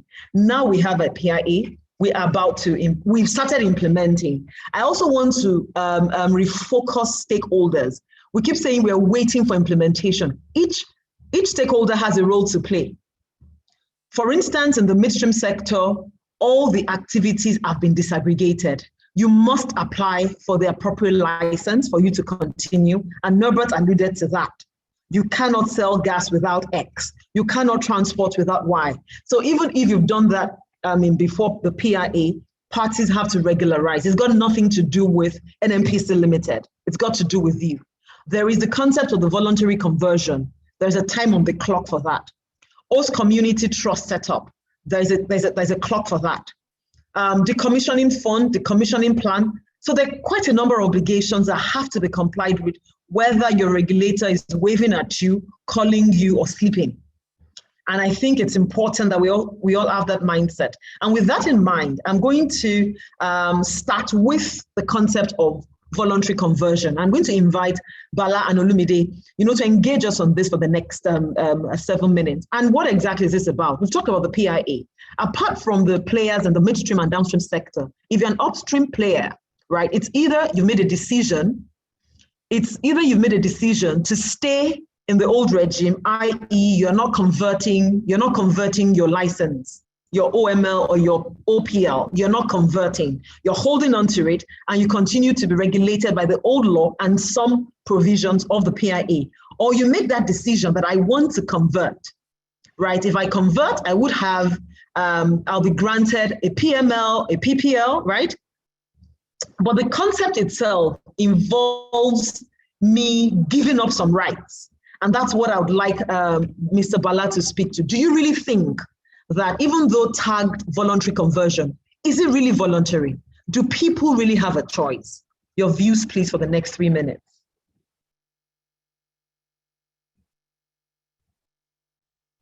Do we have Mr. Bala there? Okay, if we don't have Mr. Wante, then let's go on to Olumide. Olumide. Yes. Okay, so can we have your views? Is the conversion really a voluntary conversion? What are the commercial factors that would influence that decision? Is it binary? Do I convert? Do I not convert? Your views. Okay, thanks, Yemisi. I think we should start by looking at the basis. So we have sections 92 through to 94, basically focusing a lot on conversion, the requirements and all of that. So primarily what the conversion does is it provides you a platform to access the revised fiscal terms, basically on royalties, on taxes, and access to production allowances. So unless you are converted, you will not be able to enjoy, if you like, the more liberal fiscal terms. So that is what conversion provides you access to. Now, if you ask me what should drive this, what would companies consider before taking that decision, I think there are a whole lot of issues, but I think the most primary bit is the economics. Okay, what does this mean for your project economics, and what does it mean for your portfolio economics? So if this puts you in a better position in cash flow terms, in net present value terms, in internal rate of return terms, I think you most likely would be willing to convert, because that is the economic imperative of conversion. But it's beyond that. What are being converted are licenses and leases, which oftentimes in this industry is jointly owned. So it's not going to be a decision of just one party in a joint venture. If you have a joint venture including 2-3 parties, you must have alignment on whether you want to convert as a party or not. Again, if you have long-term portfolio plans and actions, portfolio reviews, you may want to ask yourself questions. For example, if you intend to divest some of your assets, you probably have to ask yourself the question, does it favor me to divest under the current regime or under the PIA? I mean, if the tax take or the government take of the divestment is higher under the current regime, you probably want to hold on you want to convert. But if government take is higher under the new regime, you probably want to do your divestment under, the existing terms. So you're looking at your portfolio actions, and you also asking yourself the questions: if I want to exit, isn't it better for whoever is going to buy my OML or my lease to make that decision whether he or she or whether the company wants to convert or not? So it's a whole raft of issues to consider. But I would always say that the primary imperative is the economics, but that is what it comes down to, bottom line, at the end of the day. Now, you did ask the question whether or not it's really voluntary. I think it's really difficult to say yes or no to that. For example, if you are in a JV with a senior partner, NMPC, for example, and they are keen on conversion, so you would have conversations as to whether or not the JV is happy to, but of course, where the power levers lies. And so, it's neither here nor there. It's not really binary in that sense. So I would say that companies need to take, a broad view of what does this mean overall for my assets, because, conversion may lead to loss of acreages and some part of your acreage. And you need to ask yourself that broad question: does this help me in the long term or not? I think your economics, your numbers should speak for you, and also your long-term, intentions around your portfolio of assets should drive, the decision that you ultimately take. Thank you very much, Olumide, for that. The economics should drive it, and for you, it's economics. The other considerations may not necessarily be voluntary, depending on who your JV party is and who has the upper bargaining power, right? That I hear that as well. But you touched on something about loss of acreage, and which takes me to Ms. Essia. Relinquishment of acreages. And Olumide, you're going to share your thoughts on that as well. So just hold the thought. Relinquishment of acreages, right? So it's not, we say there's a voluntary conversion, but whether you convert or not, at some point, the PIA will apply to you 360 degrees full spectrum. And I say that because at the point of renewal of your OML, let's imagine you don't convert. At the point of renewal of your OML, right, you would have to step into the PIA because renewal will be based on the terms of the PIA. And at that point, you would have to engage in what we call the relinquishment exercise. Questions for you, Ms. Essia. Talk to us briefly about relinquishment and whether you think this will impact existing leaseholders who in most cases have sunk cost, they're yet to recover. And the concept of the sunk cost is over the total acreage and expectations for the future in terms of recouping over the total acreage. And all of a sudden, we're talking about conversion and selection and loss of acreage. What do you think? So my viewpoint is very, a few advantages I looked at, and I basically think it has a lot to the federal government here, unfortunately. If you look at it, the issuing authority first and foremost is the Nigerian government. And so for them, it's basically for them to regain control over the various portions of land area spaces, between 50 to 90% under the underdeveloped area covering the license. Now, the second viewpoint that I looked at is basically, this will be providing opportunity for reclaimed EMP areas at the prospecting or exploration areas to be made available for another part of persons who will be reallocating to other investing areas. So by doing so, you are disallowing companies from holding tight to their possession of vast potential oil field. At the same time, it comes to the detriment of the country. So that's why I said, unfortunately, for some of them.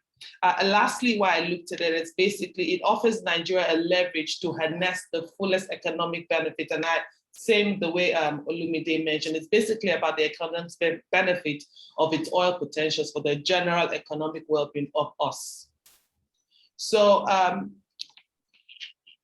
this goes back to my first icebreaker when I said the lawyers knew exactly what they were doing. It's basically a chicken and egg situation. You have some might take back when you hold it for too long. And so it's basically just works around the numbers. If the numbers are not nice enough, then there's really no need to do it. But if the numbers are nice, then you would also be developing. And so there's no business of government holding on to your acreage because you would have been going through development stage by now. So I look at it as let's balance the economies at the same time. It's a chicken and egg situation. Thank you very much for that. I like the summation, general economic well-being of us. Yes. Us as a people. Yeah. You know, that's pro-Nigeria. Okay, so in other words, it's either you drill it or you drop it. Absolutely. People cannot sit on their on total acreages forever without doing anything about it. So it forces you to actually be disciplined and to produce. And if you're not producing, you let someone else step in to do that. I think I'm going to ask Olumide to comment now.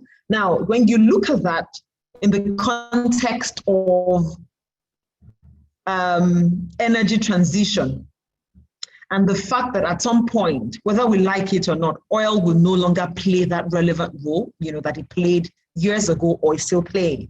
So do you think it's a wise decision for government to, you know, implement relinquishment as currently written in the PIA, or is there something else they can do to make it better? If you were to amend those provisions, would you, or would you just leave them the way they are? Right. So thanks, Yemisi. Taking a step back to, looking at what's prompting that section 93 on relinquishment and all of that. Currently under the Petroleum Act, the OPLs could give you as much as 2590 square kilometers, and the typical ML could be as large as 1295 square kilometers. Those are really big numbers in terms of square kilometers. So what they're trying to do essentially, as you know, it's, look, we're all in a race. At some point in time, fossil will be out of business. Can we quickly monetize what we have? You know, right now, between 36 and 40 billion barrels of oil, and maybe 2 or 3 trillion cubic feet of gas. How can we quickly, extract, monetize, and leverage those resources to industrialize our economy ready for post-fossil world? So what they're trying to ensure that, okay, if you're not using this asset, let's give it someone that is using it. And so they provided for you to have at least 40% of your current acreage, even if you're converting. But if you are already doing some form of work or another, if you've already, you're doing appraisal, or you've made significant discovery or commercial discovery, or you are already undertaking development, or you're already producing, they will not take any of those fields away from you. So even if, when you look at it, it's more than 40%, they're not going to take it from you. They've provided that in the legislation in section 93. But if it's less than that, if you are not using those acreages, you are not exploring, you are not appraising, you've not made discoveries, significant or commercial, that is when they intend to take it away. And I think it is about having in mind that at some point in time, look, this is going to be out of business. So really, let's quickly put a lot more into it, exploit, get the money, commercialize these assets, and use it to develop the other sector of the economy. So I think that is what they're trying to achieve with that whole section of. Thanks, Olumide. Thank you very much, Olumide. Let's talk about our transition fuel, gas. Ed, I need you to activate your video. Let's talk about our transition fuel, gas, right? A lot was said about the provisions in the PIA. As a lover of gas and a gas enthusiast, I'm very happy that now we have a piece of legislation that is not just oil centric, but caters to gas as a commodity of its own. But I'd like Ed to speak to us. If he had held the pen on the gas pricing framework, what would you have written, Ed? And you have just 4 minutes to tell us and let everyone understand. Please don't make it esoteric, right? Break it down. What would you have written? Gas affects all of us. You talked about cooking gas. You talked about people now going back because of the cost of LPG, right? You're very passionate about gas. You want the upstream to produce more, to make it available domestically, right? Yes, we want people to make money from foreign earnings, but let us industrialize our nation. So how would you have written it if you had held a pen? on gas pricing? Thank you. I hope I'm not putting you on the spot, though. Yeah, let me see you are, but I'll give it a go. I think so that we're all sort of fairly aligned. We sort of all held the pen in the various engagements we had with government, the various work we did with the pricing committee, and all the various back and forth, both at the National Assembly. So I think in many ways, now that the PIA has been passed, we are all responsible for the law. The spirit in the PIA with respect to gas is fantastic. For once, like you rightly alluded, it's now been recognized. Like Norbert rightly articulated in the detailed presentation, we now have a downstream and midstream regulator who would help us sort of drive the gas development. Pricing remains a key factor, and you realize also that when you talk about pricing, there is what we say, what prices do we need now? And where, how do we move to a purely willing buyer, willing seller? So if there was one thing I would have loved to see, in addition to the great work already written in the PIA, it would have been a lot more clarity on how we transition to a free market, knowing that we are basically sitting clearly now in some sort of regulatory framework over the short term. But I would have loved the PIA to sort of point towards that, that world where the buyer and the seller of gas are able to hold a purely commercial discussion and carry out also commercial transactions. In implementation, what other areas do I think we need to do different? I think we need to sort of widen the sort of committees for implementation. Today, I look at how the implementation committee has been set up. It's all government, from the minister to the FIRS chief to the GMD and MPC.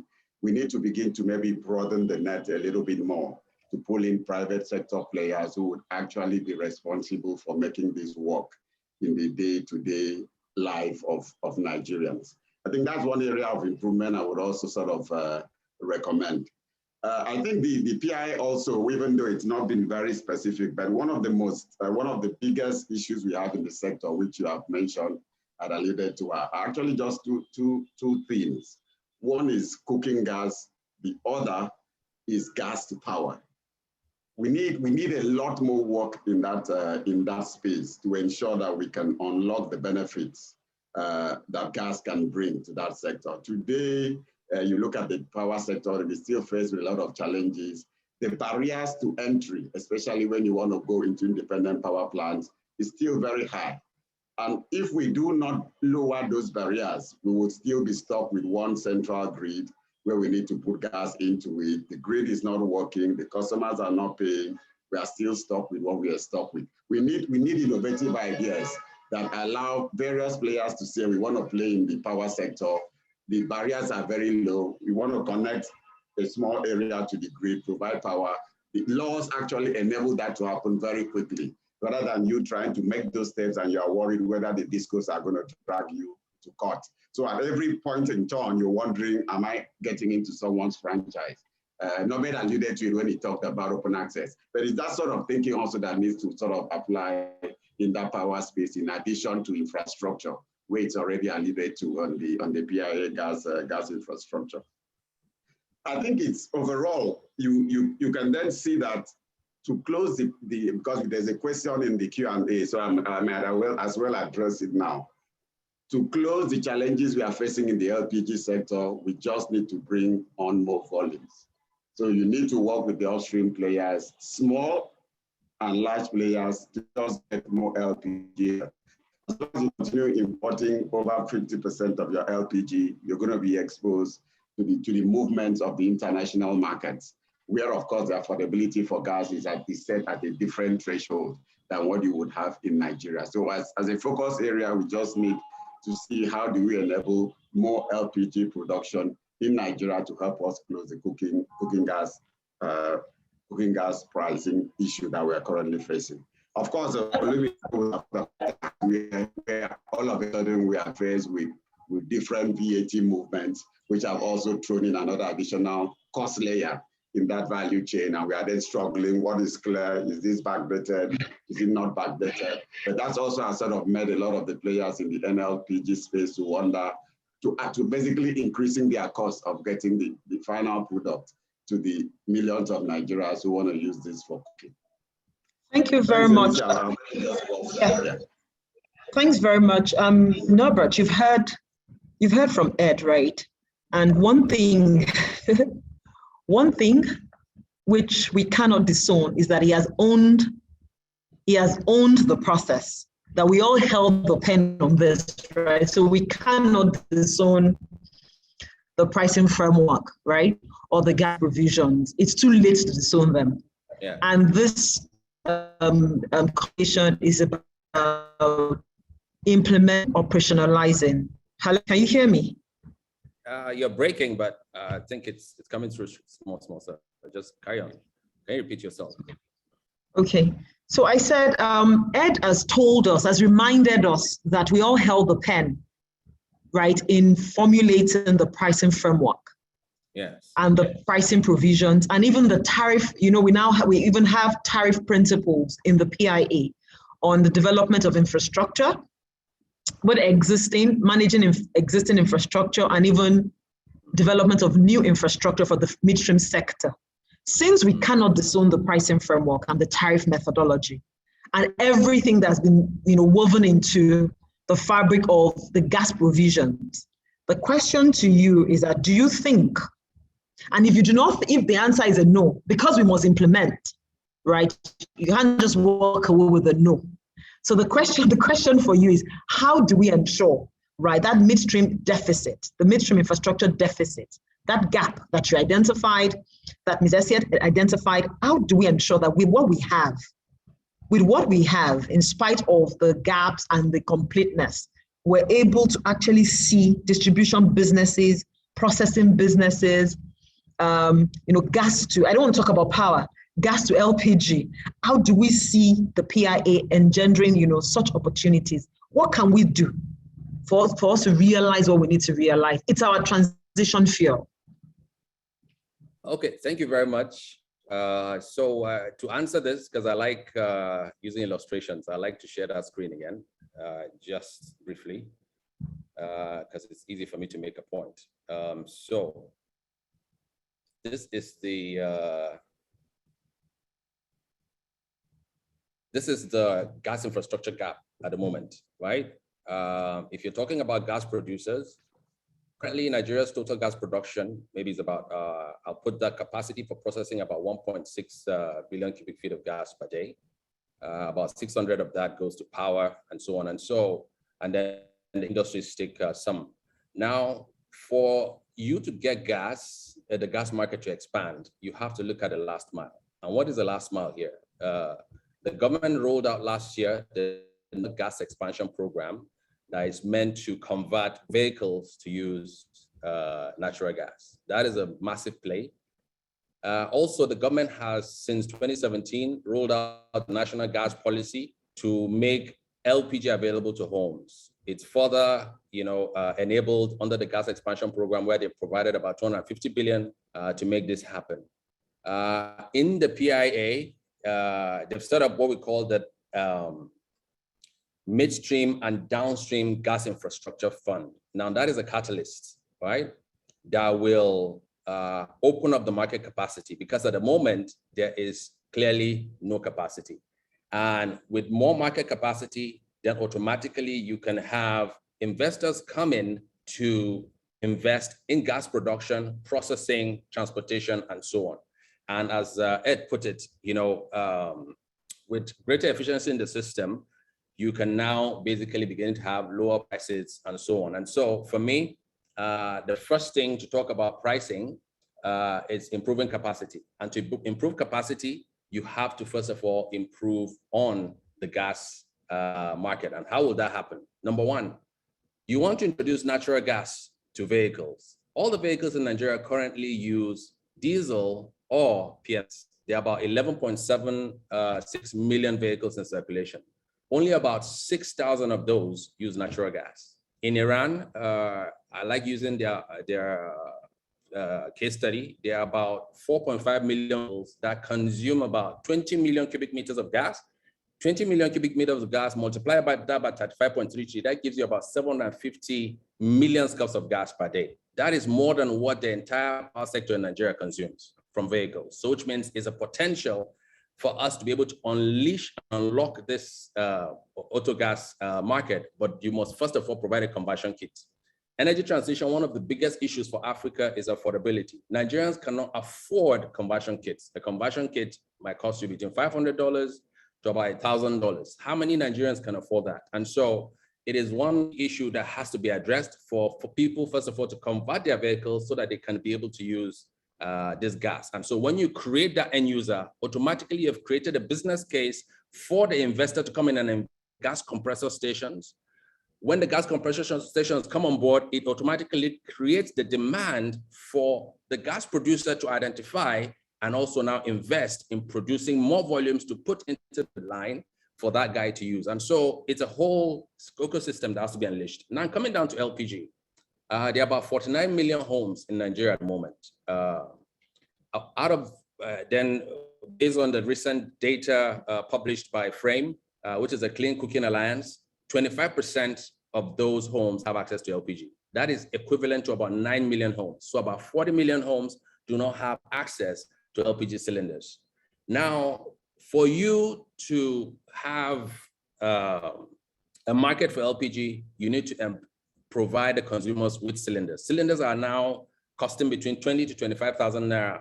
That is close to our minimum wage. How many Nigerians can afford that cylinder? So which means a model has to be put in place to ensure that people transition from what they're used to, which is diesel and petrol, to cooking gas. Also for vehicles that are currently using PMS and diesel, you have to incentivize them for them to cut over from the diesel and petrol they're used to into the CNG space. And that requires providing infrastructure. And this is where the gas infrastructure fund comes in. If the gas infrastructure is able to now provide a funding that private sector can access to be able to develop value propositions to provide infrastructure to the market. Because for me, there are two schools of thought. I know Ed represents one school of thought whereby you lay the pipelines first and the industries come and plug in. So which means you lay the infrastructure before the market catches on. The consumer market doesn't work that way. If you like, you establish 1 million bottling plants, 1 million retail outlets for CNG. If there are no vehicles to use that CNG, is going to come. So which means laying the infrastructure first for the consumer market does not work. You have to first create the market, then the infrastructure will catch up. So that is a different school of thought from the industrial market school of thought. And so all of these things have to come into play. And when the capacity grows, then you can begin to see the prices of cooking gas drop, especially with greater utilization of the facilities. You know, your unit cost drops. Also, gas producers are able to improve on their capacity utilization, and that way they bring down their cost as well. And so these are the things that have to be addressed for us to be able to make good with what we already have in this law. They say a bad law is better than no law at all. And so we have to make for this, and this is how it has to go. It has to be dependent on financing, and it has to be depending on the right model that will unlock the market, especially for the consumer segment. Thank you. Thank you very much, Norbert, for that. So the Midstream Gas Infrastructure Fund is obviously very critical, very important to plug the gap that we've identified. And I like the way you've landed it. So we're not looking to rewrite new sections. We're saying we're implementing. If the authority is listening to us, we're saying it's time to get started. Of course, critical success factors are also important. I mean, because transparency is key for the fund in terms of, disbursements. The PIA talks about there have been a transaction advisor, that advises. Now, the strength of selection, it's very important that whoever it is that advisor is, knows what he's doing. And also you ask yourself, where are the funds going to be banked? Are they in tier 1 banks, tier 1 financial institutions? How do you actually ensure that, those funds are ring-fenced, right, in the insolvency of whoever the custodian is? But let's hold that thought and go back to Olumide and Charlotte at this point. All these things we're talking about in the midstream infrastructure space, we know that today we have upstream, or we have fully we have fully integrated entities, right, that whose operations cut across the entire chain, upstream, midstream, and the downstream, right? So for instance, maybe you have a seplat, right? Produces, also has a processing arm, and there are quite a number of entities like that. But the PIA talks about corporate segregation. So going forward, streams have to be bifurcated, and it's not just bifurcation along functional lines, like what we have for the midstream, because in the midstream provisions of the PIA, it says the authority can ask that even a midstream player separates, activities. It could be along functional lines for accounting and managerial purposes. It could also be artificial. But when you look at the provisions that deal with the upstream, no upstream is expected to stay with the midstream or with the downstream, except in certain instances where you have fully integrated engagement or some other instances.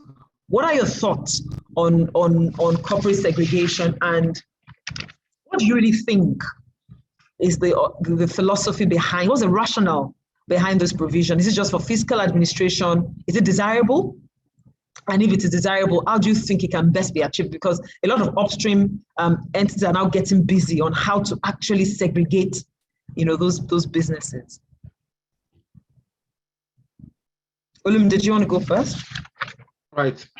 Thanks, Yemisi. I suppose you are referring to the requirement of Section 302 of the Act, subsection 3, which talks about the need to separate downstream and midstream operations from upstream for the purpose of fiscal returns. Yeah. So, what is the philosophy behind it? Government over the years had always advocated for what they call level playing field, and so they felt that having consolidated operations like that provide some form of, cross subsidization, maybe upstream subsidizing the downstream, and doesn't provide for level playing field if someone is just, for example, only going to play in the midstream gas and doesn't have opportunity of having an upstream where the capital investment in midstream can be, consolidated and relieved against upstream oil. So that's what they're thinking. They want to create a level playing ground that, look, you can have an upstream operation, but you can also have a midstream separate operations. Of course, they have created some exceptions if you are involved in what they call integrated strategic projects of national importance. I think they've agreed that you can retain the structure, but also from a regulatory point of view, Section 8 of the Act also provides that if you have such an integrated project, your regulator can remain the upstream, even though your project straddles both upstream and midstream. What do I think I would have done differently if I wrote the law completely? I would probably have allowed integrated companies to continue their operations in the current form, rather than force them to disaggregate upon conversion. I think because at the time when you do project modeling and project economics, you have assumed an integrated model. And on that basis, you felt the outcome met your investment hurdles. And then you took FID and you spent money on that investment. Now, midway through the investment, the host government is changing the rules of engagement. I think that doesn't provide comfort to the investor community. I think government should reconsider that bit, particularly for existing operators who already have integrated operations. You might say for new operators, new licenses, you will have to separate your upstream from your midstream activities. So from a philosophy point of view, I really couldn't fault them, but from the way it's been drafted and the way they want to implement, I think it should change those who have invested earlier before now, who have made their investment on the assumption that they are allowed to consolidate their upstream and midstream operations. So I think government needs to revisit that bit, because you're also sending clear messages to potential investors. And I accept, I've had this conversation and someone has told me, yeah, but you're not forced to convert. But like you said, it's a matter of when. You would eventually have to convert when your leases or licenses end. So we must bear that in mind and provide a stable environment when people sign to contract, let's respect this, the sanctity of contract. Let's ensure that we do not midway start to change the rules of engagement. Thank you very much, Olumide. Ms. Estiat, over to you. What are the additional clarifications or actions required to implement that mandate? I know there's a school of thought that actually believes that those provisions are not applicable to existing leaseholders, that it's forward-looking and only focuses on new grantees, new awardees, and converts. But I'm sitting on the fence on that point, so I'd like to hear you. Okay, thanks, Olumide. I think Olumide went in bang on it. So for me, like the lawyers, the law is not the law is blind. The law is not fair. Yeah. So looking at this, if you already started your organization and you worked around your economics with integrated services, it is very cumbersome at this time to try to sit is either you're sitting in midstream or upstream. And it's very, especially when financing is it's part of it. It's a tight what's it called, to chew. Now, if you looked at how you wrote about how you got out FID and financing, it's tight. But at the same time, if your existing investment hasn't pulled you into the midstream end, it's fair to say just stay where you have been and try to work around a different type of dynamics of how your business will transit to the next level. You and I know that you cannot fight government and you cannot have your way. So it's either my way or the high street, unfortunately. So whilst your physicals for government, and I like to say balancing rewards with risk, but at the same time, it's a tough nut to chew. So it might be easier, or we might have to go back to revisit that conversation on how to amend that particular section so that it's a bit fair, because if I had invested in an integrated system and now I'm being asked to either choose midstream or upstream, where already I have pulled a bit of my economics into midstream, then it's tight. Now, how does that sit with me if I was an investor? It's difficult, and that's the truth. But I think the good thing about it is that there's always dialogue and there's always conversations. It might not go through in this particular time, so we might just be going about doing exactly what we are doing now. But maybe when we're amending the bill, which is what I said earlier, maybe when an amendment happens, then it'll be a bit easy to add both. But at the same time, we need to always balance how this thing works, because I could wake up one day and say, this was not how it works. And then we start to do all the legal drama, and it really doesn't go through, having to, and if you think about it, yes, as an investor, I have a right to do that. As government, I have the right to change my, modus operandi. But at the same time, it's a tight situation. It's very difficult. Thanks a lot. So maybe if the authority is listening to us, maybe what to do in providing clarification through regulations or directional guidance is to make it clear that it's only forward-looking for newcomers, new entrants. And so that speaks to the point about your modeling, your outlook, and the projections when you actually started out the venture. Okay, and by that point in time, when you're coming back for renewal, it's also a different narrative for you as well, and then you can plan forward. But I don't know whether they're listening to us, and that takes us to the next relevant question, which is on host community engagement. And there are two ways to look at it. Now, for the entities that are today vertically integrated, who have to segregate. Right? When you segregate, you would have your upstream facilities, you would have your midstream facilities and your downstream facilities in certain cases. And we know that the way the provisions of the PIA are wired, everybody has a role to play, even though it's only the PML holder that actually is mandated to fund. All the others, it seems from our own reading of the law, right, that for all the other stakeholders, it's voluntary contributions. But if you hold a PML today, then you have to mandatorily fund the trust. And that's just like a general remark on the host communities' provisions. They're the most difficult in the PIA, as far as I'm concerned. That they're not quite clear. But I don't know whether Ms. S yet, has looked at it and has a magic wand, for us to actually understand what is the thrust of those community obligations, particularly because only a category of people are mandated to fund. Some others, they set it up, but not necessarily mandated to fund. So what has changed? And another question I'd like you to also review. The PIA says you need a trust per OML, which means if you have an entity or the IOC JV type arrangement where there's a portfolio of OMLs, are you saying that we would have a trust per OML? Is that what it is? Or are the lawyers just over-reading meaning into the PIA? Talk to us, Ms. Esiet, about those community obligations in the scheme. Thank you. So the host community conversation is a very tricky one. At the same time, it's a very compassionate one.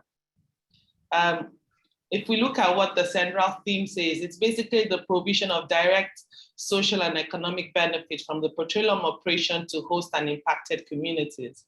And so, yes, you can say, yes, the PMI holders are held mandatory to fund the host community trust.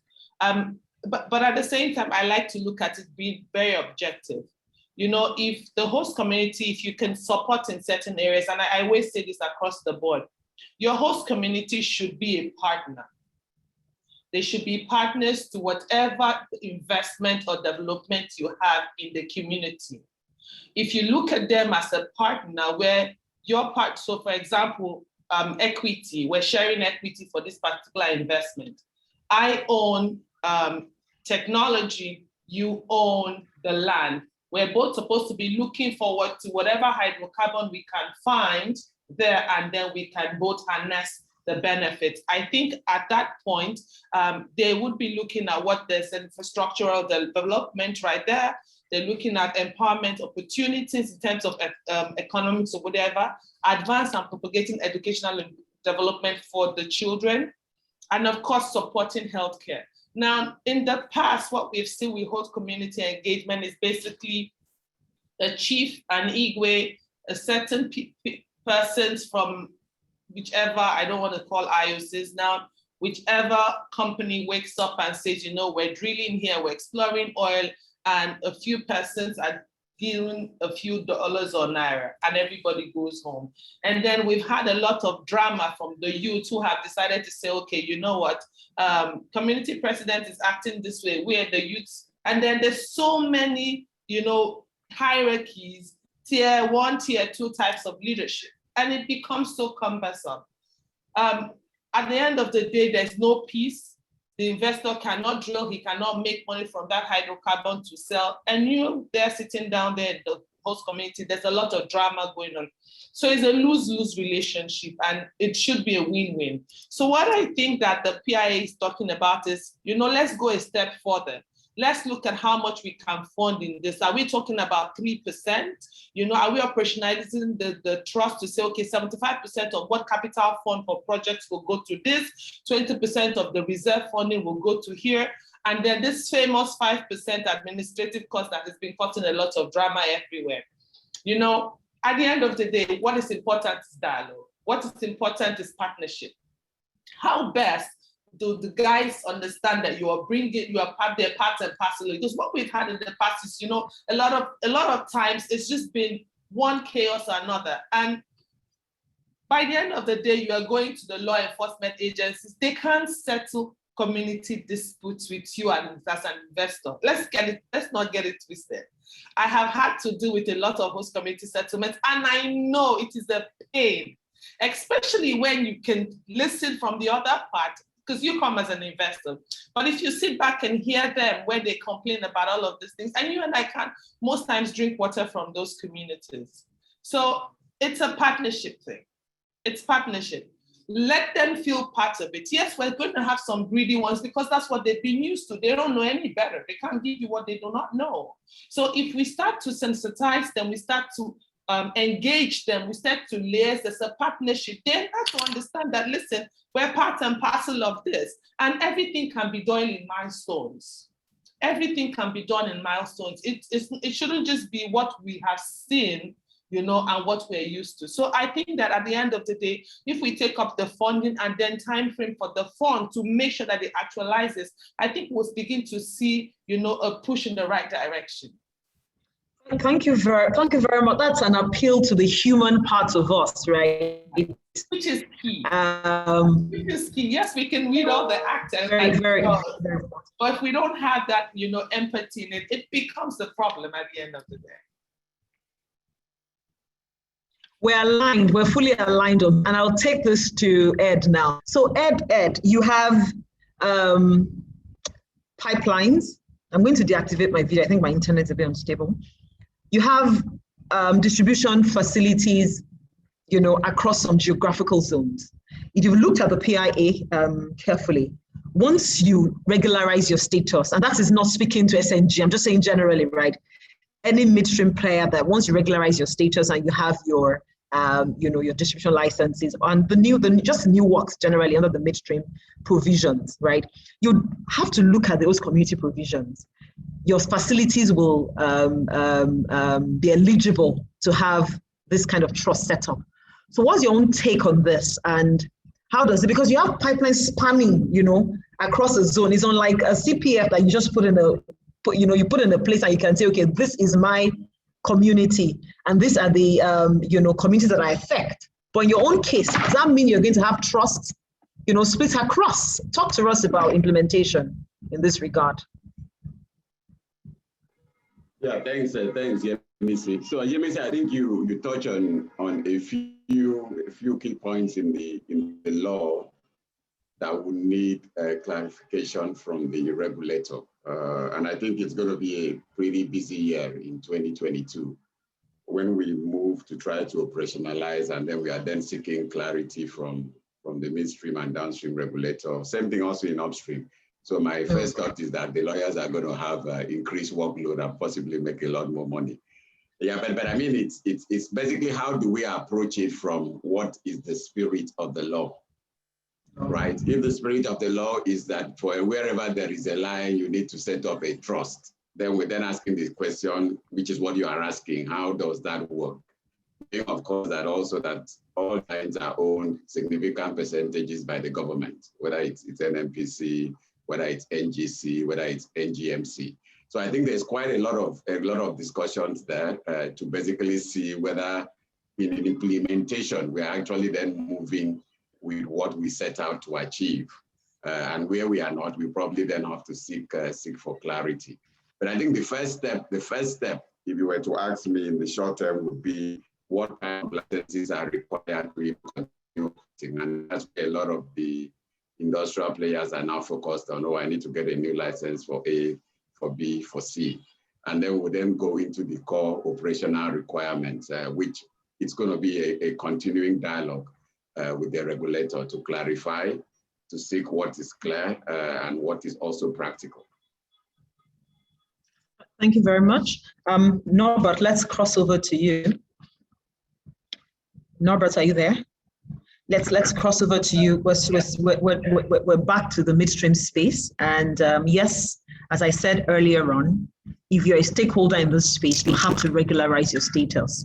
The PIA gives existing players about 18 months within which to do this, right? And the terms of, if you look at the terms of those midstream licenses, there's third parties. Either you're talking about third-party access, and if you're a common carrier, you're talking about open access. But let's focus on third-party access. I didn't want to take this to Ed, because I'm sure that Ed may be quite concerned about they're established in a number of geographical zones already, and you have terms in the PIA that say we may impose one or two things, right, on you. What do you think about? Ed is smiling. So, well, we can open the debate. Ed, let's hear your thoughts, and then Norbert, the neutral person, you talk to us about third-party access. But Ed, how do you think this will affect your business? Because the PIA talks about even allowing competitors have access, third-party access to geographical zones. it's not immediately clear to us whether it is, going on a going forward basis or whether it would affect existing established distributors. Are you concerned? Or you think they should be reasonable enough not to alter your value proposition? Who wants to go first? Question for me? Okay, so let me just take a stab at this. Number one, with respect to, if we're going down to the last mile, you have what we call the local distribution zones. So which means I'm in Abuja, for instance, and assume I'm the licensee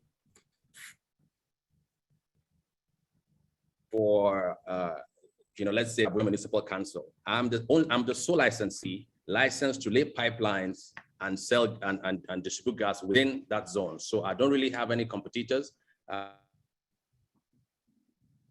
with respect to that particular zone. So let's assume Ed, for instance, he runs Shell Nigeria Gas, who own the gas distribution network in Agbara. Now, there's no other licensed distributor in right? Now, but Ed is mandated to allow people sell gas through his facility. So in terms of the facility, provision of facility, which is a pipeline, he has no competition. But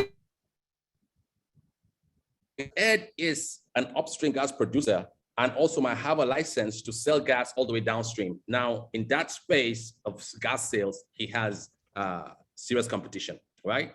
And so I think it's not too clear as to how this is gonna pan out, but I think at the last mile, there's no operator along the main gas pipeline, which is the bigger pipeline networks like the AKK or the Western Grid or the Eastern Grid. You're gonna have a single gas pipeline network operator, right? Who doesn't necessarily, but ensures access for everyone, right? So they carry out all of the balancing and determine who puts in and who gets out, where it's gotten out, determine the custody transfer points and so on. So you are the operator, but you own the gas, but you ensure access to everybody. Then you have the person that owns the gas, right? So which means if I have an IPP, maybe somewhere in Ogun State, right? I can now meet the operator within the Southwest access to be able to give me access to pass my gas if I'm able to source the gas upstream. If I'm not able to source the gas, then I have to go to the aggregator and so on. So in terms of competition, companies have to deal with it. It has to be to break their businesses, which means if you are someone that had a fully integrated value chain, you're a gas producer, you're a gas transporter, you're also in the last mile, you might have to break it down, right? Where you have someone, a part of your business that just owns, like, right? And then also you now have the wholesale gas supplier who now has a license to sell the gas. Now, because you own the gas pipeline, you're able to offer economics of scale that someone that's just passing through your pipeline might not be able to offer. So I think in the way the thing is structured, there is a way for people that have more vested interest to be able to protect themselves. And all of that playing out helps to ensure efficient and at the end of the day, more affordable prices at the last mile. So I think, yeah, yes, I'm concerned about the operability of this model because there's going to be a lot of disputes, right? And so the dispute resolution mechanism has to be strong, right? And then, thanks, Norbert. Yeah. Thanks, Norbert. Do you agree with Olumide?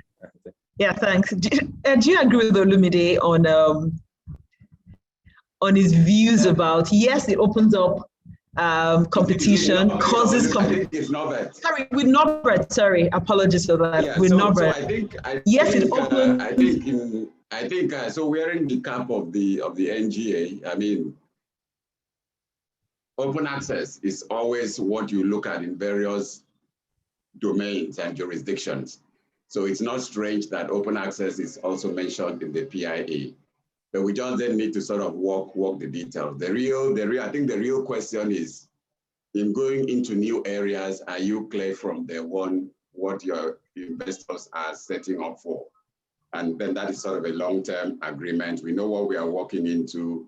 This is a new area. There is significant capacity in the infrastructure for different players to play. But we also have very old distribution areas that have already been, they're almost at capacity. Who would then build the additional infrastructure that would allow other people to play in that space? And I think that's where the question is, how then do you make that incentive to work, knowing that in these areas we are talking about marginal growth, rather than a brand new area, for instance, around the AKK in Abuja, Kano, Kaduna, Kogi, and Nasarawa, which basically is a high growth area because the lines are just getting there. But it's a discussion, of course, that will not go away, because sometimes, in every jurisdiction, you could end up having a very strategic player for government sitting in an area that already has a network distribution. It is important for various reasons for that individual to get gas at certain pricing and in a certain framework. And then you then need to have that discussion with the people that operate in that area, how you can make it happen. But again, these are the areas that we will continue to have a conversation regulator to clarify and to move forward. But today, it's not very clear. Okay, thanks for that, Ed. Let's go to governance before we go back to some other upstream issues. Let's go to governance, and it affects all. Norbert raised it: capacity building. We cannot run away from. We can't run away from the two regulators we have now, the Commission and the authority. We have to interact with them. I know the market has raised concerns about staffing, whether it's old wine in new skin, new wine in old skin, and all of that. Now, do you think it's an exaggerated concern? Are there concerns we should have? What should investors anticipate? What are your own worries as institutions that operate in this sector? And have you experienced any? I know you may not want to speak freely, but as much as you can. So I'll start with Ms. Essiet. 2 minutes per panelist, please.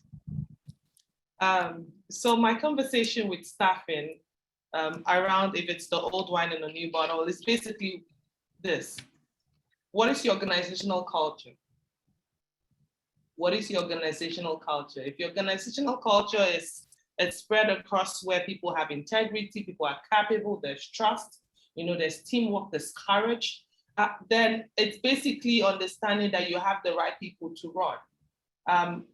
Like the PIA has already told us, there's no specific experience required, especially in the area of remuneration, but I'm very particular about the relevance, responsibility, etiquette, expertise, skills. And you can only get that if you have the proper organizational culture. So it comes straight from day one.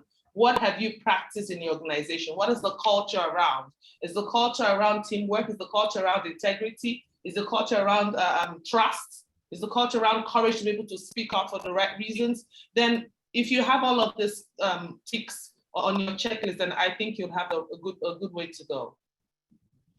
Thanks, Ms. Essiet. Ed,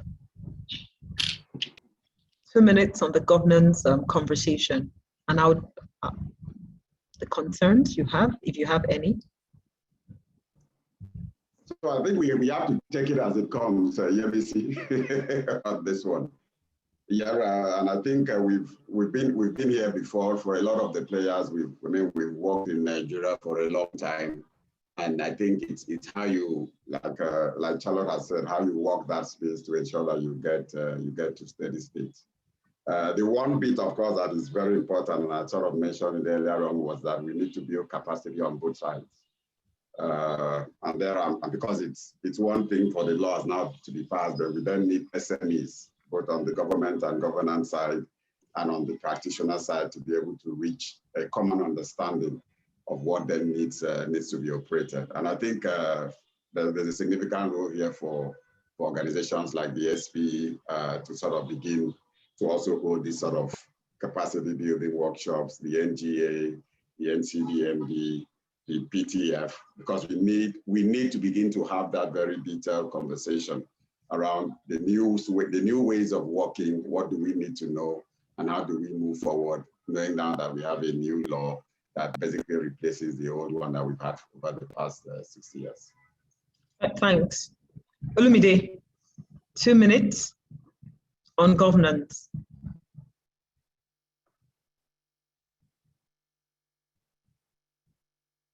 Olumide there? Yes, I am. So thanks. Clearly, I do align on the need to do an assessment of competencies and capabilities before placements of staff. Obviously, we're collapsing DPR, PPR, and the rest, and try to feed them into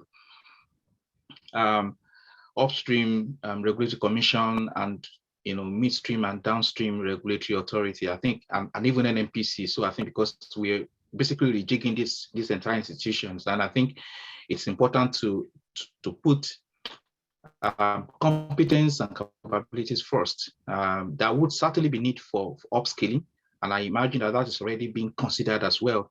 That maybe need sometimes for team uplifting. So maybe there's need to bring in extra resources to join the existing, resources for a team lift, just to ensure that these two regulators are able to really focus and demonstrate a lot of competence in the new sphere, if we must achieve the objectives of the PIA. Because I think after our conversation, I'm always focused on, would it take us to the objectives? Would it help us to achieve the objectives? And regardless of how beautiful the laws may be, if we cannot implement rightly, we won't achieve the objectives. And for us to implement rightly, we must have the right resources. Round peg, round holes for us to get to that. Thanks, Olumide. Thanks, Olumide. So, Nobra, they're all aligned with the issue you raised on capacity building, right? So, if the authority, the commission is listening to us, team building, team uplifting, resourcing, very important for us to be able to take us to that destination. There's going to be a bit of I'm going to rejig my timetable because Ed will soon be stepping away. There are 2 questions I'd like him to take before he leaves. And then we'll go back to the discussion. So Ed, what are the factors limiting, this is a question from the audience, what are the factors limiting domestic supply? And is the DSO fully implemented? Do all companies meet that obligation? Can you take that question in 2 minutes, please? Yeah, thanks, Yemisi. I mean, I think different factors here, right? I think we also need to understand the nature of gas. So when you produce gas, you need to supply it. There is very limited room to store it. So you need to have sort of had your discussions about supply end to end. And these are typical 20-year agreements where, as an upstream player, you need to have reached that decision before you even punch your well on the ground to bring it to the surface. What then that means is that if there is no clarity in that value chain on the terms you're bringing gas to the surface, there would be some reluctance to put in the upstream capex, which could run into millions to sort of develop the gas. And I think we need to then, and that's why the PIA is so important, a regulatory framework that provides clarity around how we're going to operate in the gas sector. Of course, we cannot talk about gas supply without security. Security is a continuing issue. We need to be able to address that because without security, you cannot really operate. The boats can be on ground. Even if they're on ground, it then means that your cost of production is very high because you're spending a significant amount of money providing security support where they are not supposed to be. The other question there is, have we all met our domestic supply obligation? I think the answer is no. But that's also clear. And I think it's how then do we work to enable that we can get more volumes into the domestic market. It's always very difficult to say that you can force gas into a particular area by law because you need investors. So I think it's how you hold the discussions that would unlock the various issues that are sort of holding back gas from getting to where it needs to get to. And that's why when I know me and Norbert have slight differences in view, but infrastructure needs to be on the ground 20, 30 years before you even start the work. Otherwise, if you're using pipeline or you're trying to get gas to a customer, if you don't build the lines, then you're not going to immediately your gas is there. You then attempt to sort of build it. The biggest line in Nigeria, the Earth, was built in 1989, over 30 years ago. But if we had not taken that decision, then the two BSF that we see in the domestic market, we wouldn't have anywhere to sort of place it. And I think it's how do we take that long-term decision, and that's why I'm firmly behind the AKK. We need to build that main line now, and then over the next 20, 30 years, we then begin to sort of fill it slowly to sort of which is capacity. But of course, we can't stand still, and I think that is maybe where me and Norbert are aligned.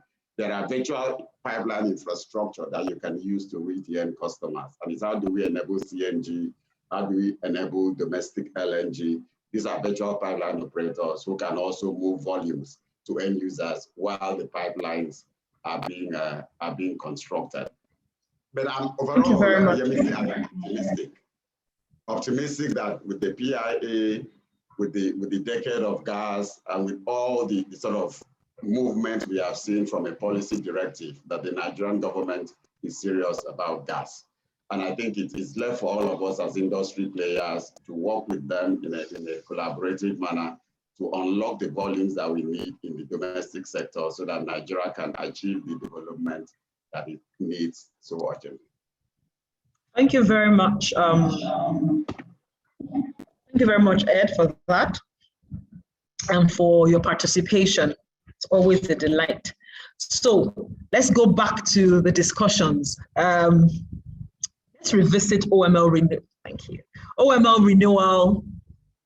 renewal under the PIA. The PIA, you know, I said earlier that whether you convert or not, at some point, whatever you're holding on to will expire, right? And you then have to migrate fully to the PIA regime. And it's quite clear in the PIA that renewals will be subject to the provisions of the PIA. Now, before, I mean, yes, I'm a lawyer, so I follow case law in development and evolution, right? But before the OML 11 decision, which I believe we're aware of one way or the other, right? Either as a news item, right? Before the OML 11 decision, I think the average person or investor believed that once you've paid your royalties, you've paid your rent, right? And you've just, you're just in standing generally, right? Then there is no discretion for the minister to exercise when it comes to OML renewal. Your OML will be renewed, right? But then OML 11 decision changed that. And when you look at the OML, the provisions on renewal in the PIA, even as we have it here, now, you now have, you know, it's like an interplay of discretion and public interest considerations. And you ask yourself, does this framework, does it really help the investing public? Even people that have invested so much and choose not to convert at the point of conversion, I mean, at the point of renewal, there seems to be no certainty. But maybe we are the ones reading it like that. Maybe the stakeholders, industry players are not reading the provisions like that. So I'd like to hear what Charlotte feels about this. And after Charlotte, Olumide, your thoughts. Just comment on the complexities. To summarize that question, comment on the complexities and the uncertainties introduced by the OML renewal provisions. And if you don't believe they introduce complexities, please let us know. Thanks. Thanks, Yabasi. So it's, for me, when I look at it, it's basically, there are complexities and of course the uncertainties. First of all, it's a new law. So is this a mouth-watering offer for an investor? Would this increase the appetite for an investor? So if the investor is very interested in coming into our environment for the hydrocarbons, yes, he would be, because his first, or if it were me, my first attack is basically going to see all of those areas where, you know, you had bought earlier, but you didn't do anything about it. So I'll be targeting those ones, especially for the quantity of hydrocarbon and community drama around there. So yes, it's I would look at it as a very mouth-watering investment, well, mouth-watering appetite for the investor. But at the same time, what are the complexities? Complexities around could be various. It could be my royalties, it could be the rent, it could be taxes, it could be community. So at the end of the day, it's basically you understanding what your physicals are, understanding what your going through a balance and understanding how best does this work for me. If we sit here to just go through it to talk around what will it be, it's a bit difficult, but I'm certain that when you're going into this kind of investment, you have done your feasibility studies, you've done your, I would call it petroleum economics around this, and then you see, is this enough with all of this complexity? Is it enough to go through? And so I would be going for what I call the low hangings. Go for the ones that they had got earlier, they didn't work in it, and then of course it's going to be paid for and taken away from them. So that's how I would look through to answer such. Thanks. Olumide. Yeah, so thanks, Charlotte. I will just build on what she has said. I think at the end of the day, the complexity is subsumed in the petroleum economic side of the day. Your appetite for the risk sometimes is driven by your expected returns. So the PIA, it's clear in a way on the requirements for renewals, and the requirements are spelled out. But as you would agree, inherent in list of requirements is also the risk of overlooking or missing out in one of them, which can then provide the ground for denial. So for exploration licenses, you have 3 + 3 years, for onshore, and then for offshore and deep water, 5 + 5 years. For OMLs or for PMLs, that would be now, if you're given one, normally in the field development plan, the period is almost specified within which you must develop or you forfeit the assets. And if there isn't one, the law provides for at least 5 years for onshore assets and 7 years for offshore assets. But if you have a license that is for 20 years and you're able to meet all your requirements, the good thing I've seen in this PIA is that, unlike before, within 60 days of applying, the Upstream Regulatory Commission must take a decision and must forward your application to the minister.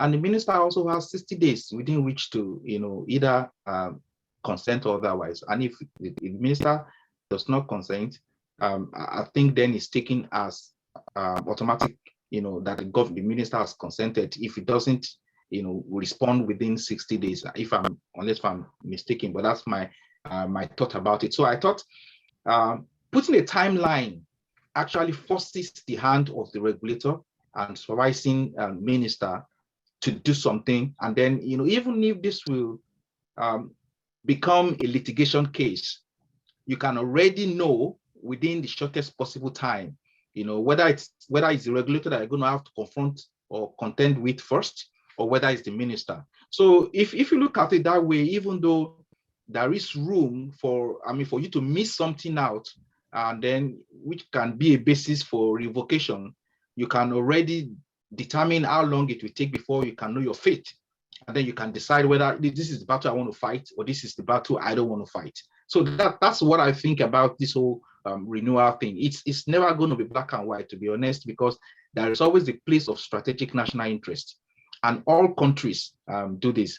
In my former life, I've been involved in a number of country entries before, and I've seen this play out even in the West African coast. I've seen it play out in the East African Rift, where you see strategic national interest making government to say, look, I'm not going to renew this, or I'm going to renew this, or I want to bring in this new player into this particular field. Thanks a lot, Olumide and Ms. Esiat. So I think the conclusion, right, is that there should always be that level of discretion because of national strategic interest, and there may be other considerations that may go into this. So it's not, you don't just sit there pretty thinking it's a piece of cake that you hold forever. So maybe they've only just aligned OML renewal provisions with best practice. Let's go to the more sensitive conversation around government backing rights and carried interest provisions. Yes, there was an attempt to back into Agbami field, that's Famfa oil. You know, if we had followed case law, you know, it went all the way to Supreme Court, right? Backing regulations were issued, were critiqued. Another set of backing regulations were issued again, critiqued. And now we have the PIA. And in a very clever way, right, the PIA talks about model contracts, model licenses and model contract, right? And they'll be stapled together. So every model license will have a model contract in one form or the other, okay? And that one of the model contracts is one that allows the government to actually, it doesn't use the word backing.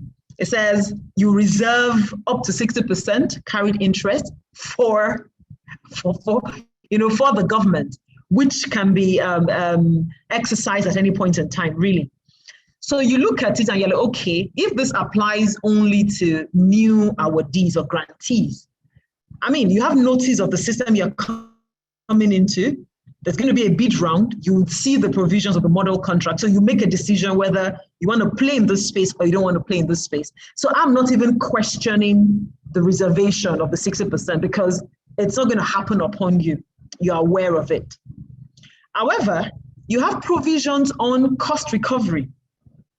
So it is indeed possible that, you know, a stakeholder has actually started investing and later on in life, in the life cycle of that asset, government decides to step in. One would have imagined or expected that, you know, you recover all your cost and then there is not just cost plus, but the provisions of the PIA on carried interest backing provision type provisions don't actually point in that direction. Olumide, this is your area. Okay, cost, economics, modeling, speak to us. Yeah, thanks, Jeremy. So I think it's a very good question and topic for us as stakeholders to debate extensively and even continue the discussions outside of here. For people in the industry, what they talk about government take. Really, that is how they define everything that goes to the government. And government take includes taxes, royalties, equity lifting, signature bonuses, anything that accrues to the government as a result of the operation is government take.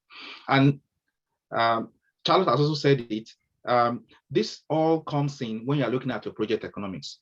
And you really always have to make that decision. Does it make sense for me or not? You need to also assume when you're doing the economics that, okay, government would exercise that backing right, that participation right. Does it make sense? I think the question as to whether they disallow, you know, the signature bonus or penalties, yeah, we can have a separate conversation around that. But I think the first thing I'm saying is that all those things must come in at the time you are modeling, okay, to determine whether you want to throw in a bid and what amount of signature bonus would you be willing to pay to get the assets. Now let's talk about this bid about not allowing signature bonus. And I've looked through in some jurisdictions, they take it that the government should not be refundable by government when they exercise backing rights. In some other jurisdictions, they're liberal and say, look, it's part of your petroleum operations, and so it should be refunded by government. But either way, I think when you do your own economics, your output will drive whether this is worth it for you or not. And of course, that's also influenced by a number of factors, including the price premise you're assuming and the lease period you are looking at. Ultimately, a typical petroleum economics will do a best case scenario, will do a base case, will be a worst case. And they will be looking at, you know, within which range would we be willing to invest? What does the NPV look like? What does the free cash flow look like? What does the IRR look like? So I think, and I also said recently in a different seminar that, look, at the end of it, the investor is also looking at the strategic fit of the asset in question. If you, for example, want to participate, you want to have something in the midstream that needs supplies from the upstream, even when the economics of the upstream doesn't seem to be a perfect one, when you look at your integrated economics, your integrated take, and NPV and IRR, it may be worth it to just say, look, I would take this because I need it, you know, as an issue of strategic fit for my other investments. So, you know, Yeah, that would always Thanks, be. Olumide. All right, okay, thank you. Okay. Charlotte, your views?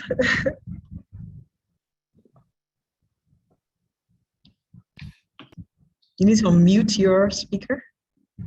Yes, I'm here now. Thanks. I wasn't expecting to be called. I was just okay a little bit from behind the scenes. But yes, it's okay. Okay, we can. That's fine. That's fine. No, I can skip. I'll knock it off in 1 minute. It boils down to your interest. It boils down to your appetite. It boils down to how much you want to go through it. So a lot of times we go through this, and at the end of the day, and I like what they said, you would start off with possibly midstream and then realize that I would need to be connecting, the dots. So, and so you go in to get upstream. So when I was looking at the marginal field that just happened, and I liked A.A. Rano for what he had. He's very strong in the downstream. And he said, you know what? I'm going to swing into upstream and see how I can connect. So I might as well own hydrocarbons. At the end of the day, I can sell because I'm currently selling. So there has to be that appetite, and you walk around, you're balancing your numbers. And if it makes sense, why not? You might be strong in one, but you just need the other one to make sure the other one is stronger. Thank you, MC. Thanks a lot. One thing that jumps at me being on this forum is that we have professionals who are not emotional about issues that they have to deal with. And it's quite encouraging. So Olumide keeps talking about modeling, integrated economics. Think about it. Look before you leap. Have a full consideration. Best case, worst case, low case. So don't just, don't get emotional down the line. That's an interesting, very interesting perspective. I mean, we as lawyers, we have different stakeholders walking through our doors. You have the emotional ones, and you must fix it. You have the activists, who have issues with, fundamentally with the way the provisions are, and, they just are complaining about the balance. But you are saying to me, and Charlotte's saying the same thing, as a business person, make a decision that is well considered. Informed risk should be taken. So the PIA has come to stay. We have to implement it. If you like oil or you like gas, then play in that space with full understanding. And I think it's a very good way, good key takeaway for anyone that is listening. Now we have about 12 minutes to go, so I'm going to take questions. Take questions now, and we have a few minutes left, and we have remarks. Olumide was supposed to take us on fiscals, but I don't think there's time for that now. So let's go straight to the Q&A. Thank you again, my esteemed panelists. So there's a question here on, hang on a second, please. Okay, so there's a question on people-employee issues. Norbert, I'd like you to take that. It says decisions on employment of employees of the IJVC. Will the IJVC absorb some employees of NNPC Limited? Of these formations between NNPC Limited and private joint venturers. How do you do the migration such that you have private sector-led individuals and public sector-led individuals? How do you deal with the clash? Culture issue, culture clash. I think we all know the answer, right? But for the sake of what it's worth, Norbert, maybe you have a minute, please.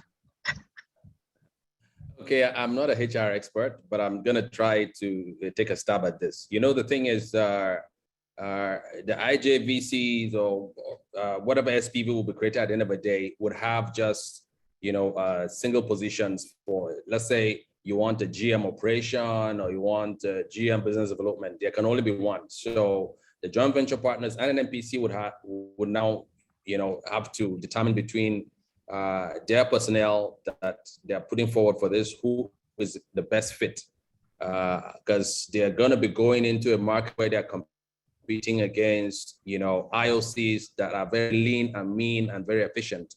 And so sentiments have to be put aside. This is one of those jobs now that the implementation committee is trying to do.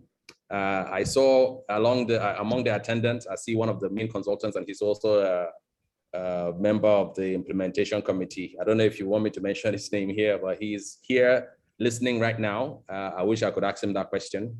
But this is one of the things they're handling right now, how to merge the employees, of the various agencies, and also for the IJVCs and all of that. So for the IJVC, it is more important to focus on merit, right? and put sentiments aside. For the agencies, of course, I know there's going to be a lot of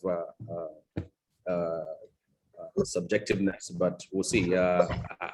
Thanks, thanks, answer for this, but I hope I tried.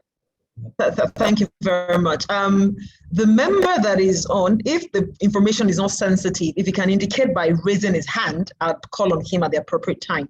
But let's move on to Joseph's question, which is a follow-up on Chidima's question. This goes to Olumide.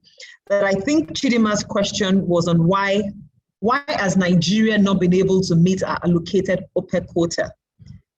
The response speaks on declining demand and OPEC restriction. In the midst of the restriction, Nigeria cannot meet the restricted allocated quota. Why? Olumide. Yeah, so thanks, Yemisi. I think one of the reasons why we have NNPC Limited to be incorporated under Section 53 of this Act was to make NNPC to become that commercially minded NOC that we can all be proud of. An entity that can access funds from the international market, having established itself as an industry player. Over the years, we have had underfunding issues of our oil and gas assets, and that's primarily been due to NNPC's inability to fund the capital expenditure. So what you're experiencing now is declining production. We've been talking about 2 million barrels of oil a day for almost 2 decades. We've not been able to grow beyond that because we have not been able to invest in capacity. What naturally happens is there will be declining in production. And that is what we are experiencing right now. And unfortunately, also, we have to deal with the issue of theft in the Niger Delta. So a combination of these issues is why we are struggling to even meet the quota allocated to us. Thanks, Olumide. There are 1 or 2 questions on clarification. I'll just provide the clarification quickly. So there's a question that says, what do we mean by hold a PML today? No one owns a PML yet. Do we mean OML? So the PIA introduces a new licensing regime for upstream concessions, and you have PMLs and PPLs. PML is a petroleum mining lease, which will replace the OML. Okay, now manner of speaking, and I think when we're talking about this, we're talking about host community obligations, and we said there's a category of people that have an obligation to fund. And that category, if you look at the PIA very clearly, are the PML holders. We don't have them today, but eventually we will have them. If there's a bid round or there's a conversion, you would have hold a PML. So that's that clarity on that. And there's another question still on host community obligations as well, that what do we mean by there not being a mandatory obligation for OML interest holders? So the point there is, if you look at the PIA carefully, everybody has an obligation to set up a trust. But the differentiation here is who has a mandatory obligation to fund. And that's a discussion. We all have an obligation to set up that trust. You have sources of contributions, the voluntary contributions and the mandatory one. The PML holders are the ones that seem to have that obligation because they are the ones that find as the set laws. But it's all about, the wordings, literal interpretation, and all of that. So I'll just encourage you to read those provisions again. There's another question here that I'd like us to take.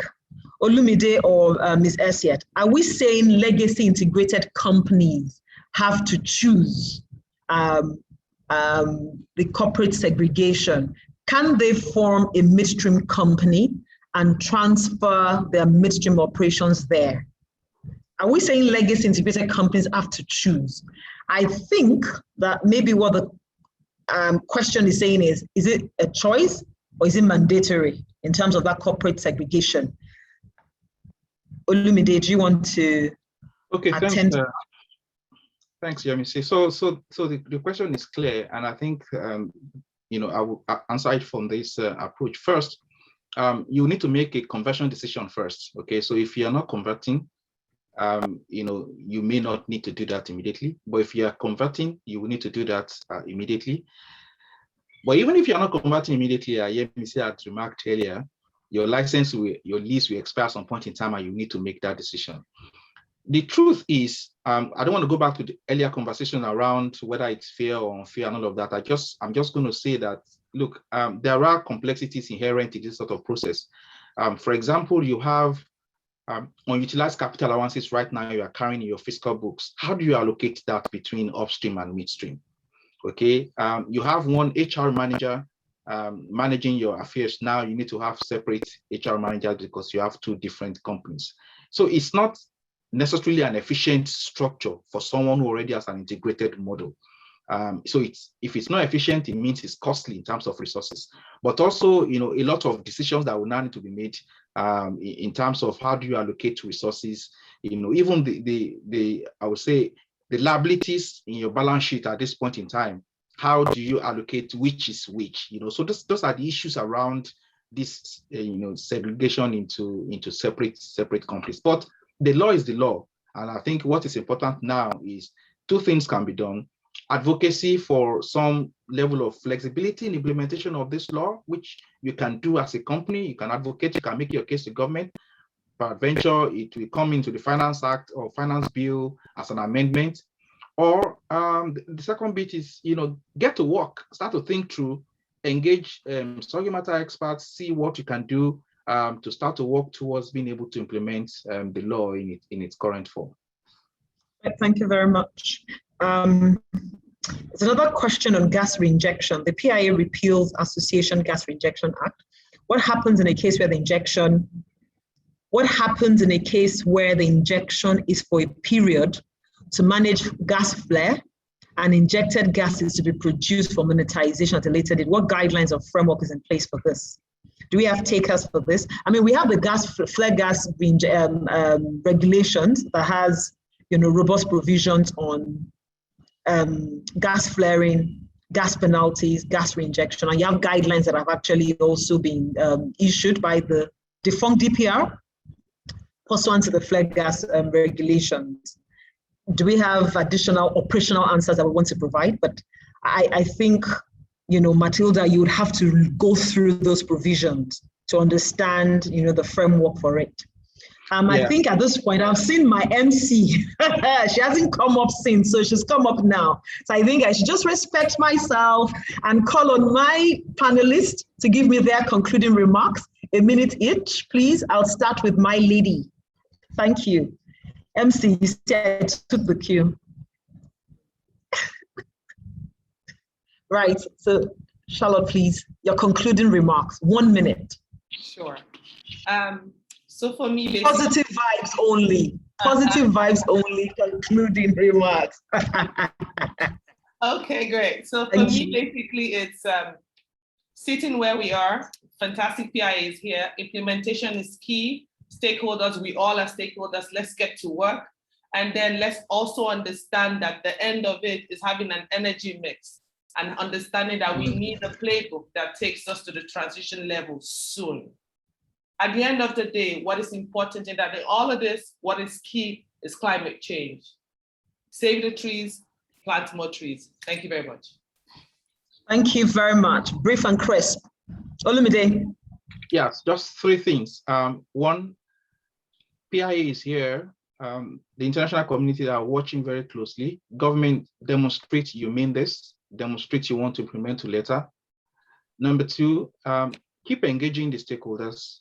It's not a perfect bill. It is the beginning of a journey. We are in this journey together.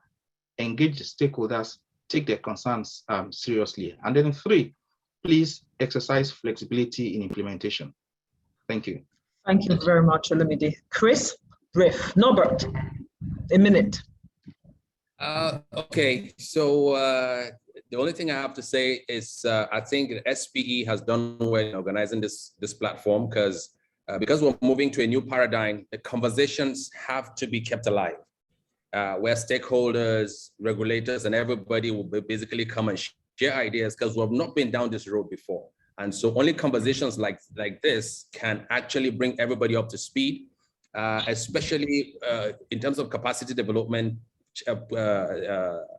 Platforms like this can provide a lot of opportunities for companies, stakeholders come and enhance their capacity and see the opportunities. But lastly, also safety. The community and the public have to be carried along. Gas it's a new dispensation, but gas is a different ball game than oil, than petrol, diesel, and all of that. It's more technical. There are more safety issues. And so we have to be careful so that we don't, become counterproductive at the end of the day and kill what we're, everything because of lack of observance of safety and all of that. And this is where the professional organizations, SPE and all of that have to come in, with training programs. Thanks, Norbert. Thank you. Thanks, Norbert. Before I hand over, I need to thank my esteemed panelists again. 3 good hours, of insightful engagement, not cold and not theoretical, very practical issues that we've discussed.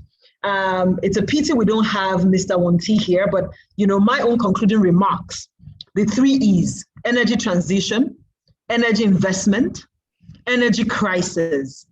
I mean, I'm 42 and I say that I'm going to work for another several years. I don't want to become Polaroid or Kodak, right? I want to still be relevant. Okay, so energy transition plays in my mind. Transition fuel, the gas is the transition fuel. We need to take position and ensure that we make the PIA work. The way the PIA provisions are couched, there's going to be a lot of stakeholder consultation, stakeholder engagement, stakeholder forums. I encourage our stakeholders, industry experts, consultants, do not shy away from these sessions. Let's hear your voice, speak up. It's not every time that we wait for amendment going through the National Assembly. The number of things that can be resolved through directional guidance, regulations without overreaching the Principal Act. And you can always speak to Templars as well to provide clarity where you're confused. It's not all about money. We're also part of collaborating with you. Thank you very much. Let me hand over to my MC at this point. Wow, thank you so much. Thank you. Thank you so much. We're leaving on a very high note and the chat room is really buzzing with lots of positive comments. I couldn't say thank you enough to yourself, Yemisi. You were exceptional with the moderation. Thank you so much to our panelists for doing great justice to the theme for the day. Without much further ado, I would like to hand over to the Lagos section chair for SPE in the person of Fayama Okoli, who will be giving us the vote of thanks. Fayama, the floor is yours, please. Thank you, Alessia. Wow, it has been an awesome meeting. Wow, it's just incredible. Okay, so apparently I can't share my video because of some odd reason. This is not the time to figure it out. So I will just go ahead and mute my video. So big thank you. It's been awesome. This has been an insightful discussion on a burning topic. We all know it touches several aspects of the Nigerian economy. The quality of questions and engagement we get from the chat room and the audience gives us just a sneak peek of the enthusiasm the PIA generates from stakeholders in the Nigerian industry, some of which we have seen here today. Therefore, the Society of Petroleum Engineers Lagos section sincerely appreciates the depth of justice that has been done to the topic. To our keynote speaker, Mr. Balawunti, the Group Managing Director of NAPIMS, to Mr. Ed Ubong, President, Nigeria Gas Association, and to all our very, very distinguished panelists and excellent moderator, we say a big thank you. The event wouldn't have been possible without your support, your very active support behind the scenes, and today, right on the stage. We say thank you. My name is Fayama Okoli, Section Chair of SPE Lagos. I seize this opportunity to also thank Professor Laleko Olafuyi, Chairperson, SPE Nigerian Council. I thank all our SPE Board of Trustee members who have joined us today, our distinguished participants, the audience, heads of government parastatals, and industry decision makers for joining this very topical discussion. Your contribution, your participation is highly appreciated. we say thank you. Very special acknowledgements go to the entire team that have worked tirelessly to delivering the vision of this event. This has been led by Mr. Olatunde Kuku and Mrs. Olanike Adeoye. Just before I close, I'd like to leave you with our lineup of upcoming events in SPE Lagos Section calendar. We have an exciting, very exciting lineup of events. I implore everyone to join SPE Lagos. If you haven't done that today, we are running towards a milestone number at by December 31st. So we invite you to join us in that race. And is my slide being shared already? I believe they're having some troubles with sharing. We'll try to share again. Yeah.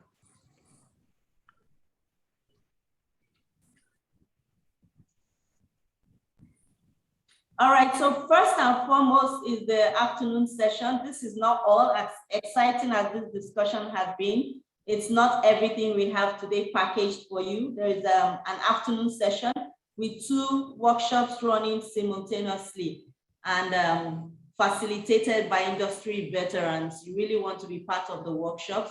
This will be starting very soon, as soon as our launch is over by 1 o'clock. Please make efforts to join those workshops, and I'm sure you will get more of your questions answered. All right, for the rest of the event, we have a beach cleanup and sensitization event on November the 27th at Elegushi Beach. This we do to take the message of the positive impact of the oil and gas industry to the community. So we invite all SPE members and non-SPE members to join us. We also have a student graduation ceremony where we want to celebrate all our graduating students from SPE Lagos student chapters. They are really excited and prepped to join us for this event.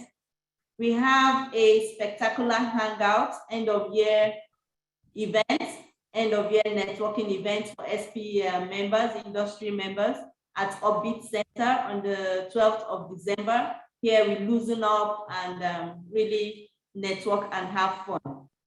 More importantly, December is our month of personal finance. You don't want to miss the 4 webinars we'll be sharing in the month of December on how the oil and gas industry professionals can grow their personal finance. We look to give people Study Group Stars Award for joining all 4 sessions. So all of this information is available on LinkedIn. Just search for SPE Lagos and you'll find us and find all this information on LinkedIn. You'll find us on Instagram. You'll find us on Facebook. And of course, subscribing to our email distribution list and our website. So I really thank everyone for taking out time to make today super awesome, making the event awesome. All our resource persons, you have been fantastic. We're blown away. Thank you so much, and have a nice rest of the day. Over to you. Thank you very much. All right, thank you very much. Please, if we can have the slides for the workshop displayed so people can see what we have coming up in the afternoon. Like the section chair already mentioned, you don't want to miss any of this workshop. In fact, I'm in a bind on which one to attend, and these are going to be delivered by industry veterans. First, on the evaluation of fiscal framework and provisions of PIA for industry stakeholders. This topic has somewhat been touched upon, but we will be diving deeper into it, and it will be delivered by no other than Professor Wumi Iledere. And for the second workshop happening concurrently with the first is on applications of the PIA for sustainable host community development. This topic has also been touched upon in the panel session, but if you want to know more, please join this other workshop, which will be delivered by Mr. Odafe Atebe. All right, without taken much of our lunch time. I wish us a wonderful lunch and look forward to seeing you in the afternoon section. Have a good rest of the day. Thank you to all. Thank you. Bye. Bye. Okay, bye-bye. Bye. Bye-bye.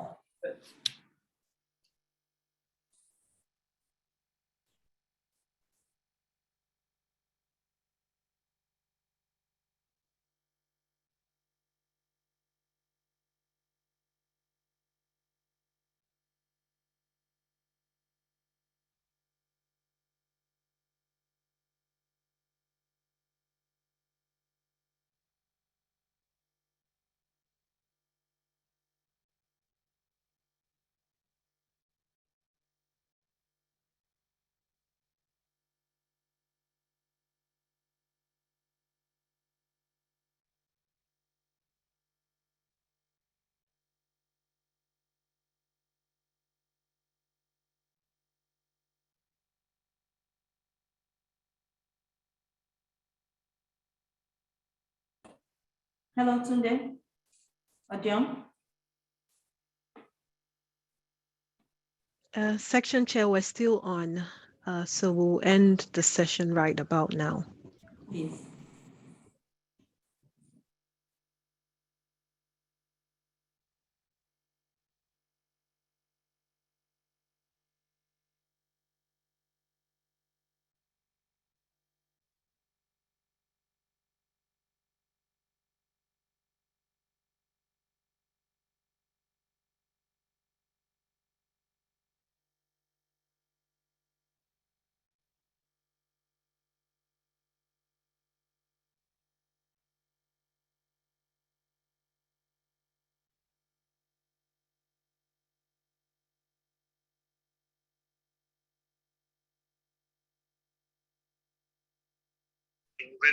Okay.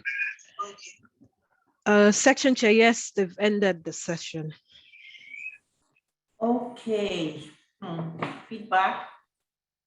Do we want to invite some other of the... Odia, can you please stop the recording so we don't get it into the conversation?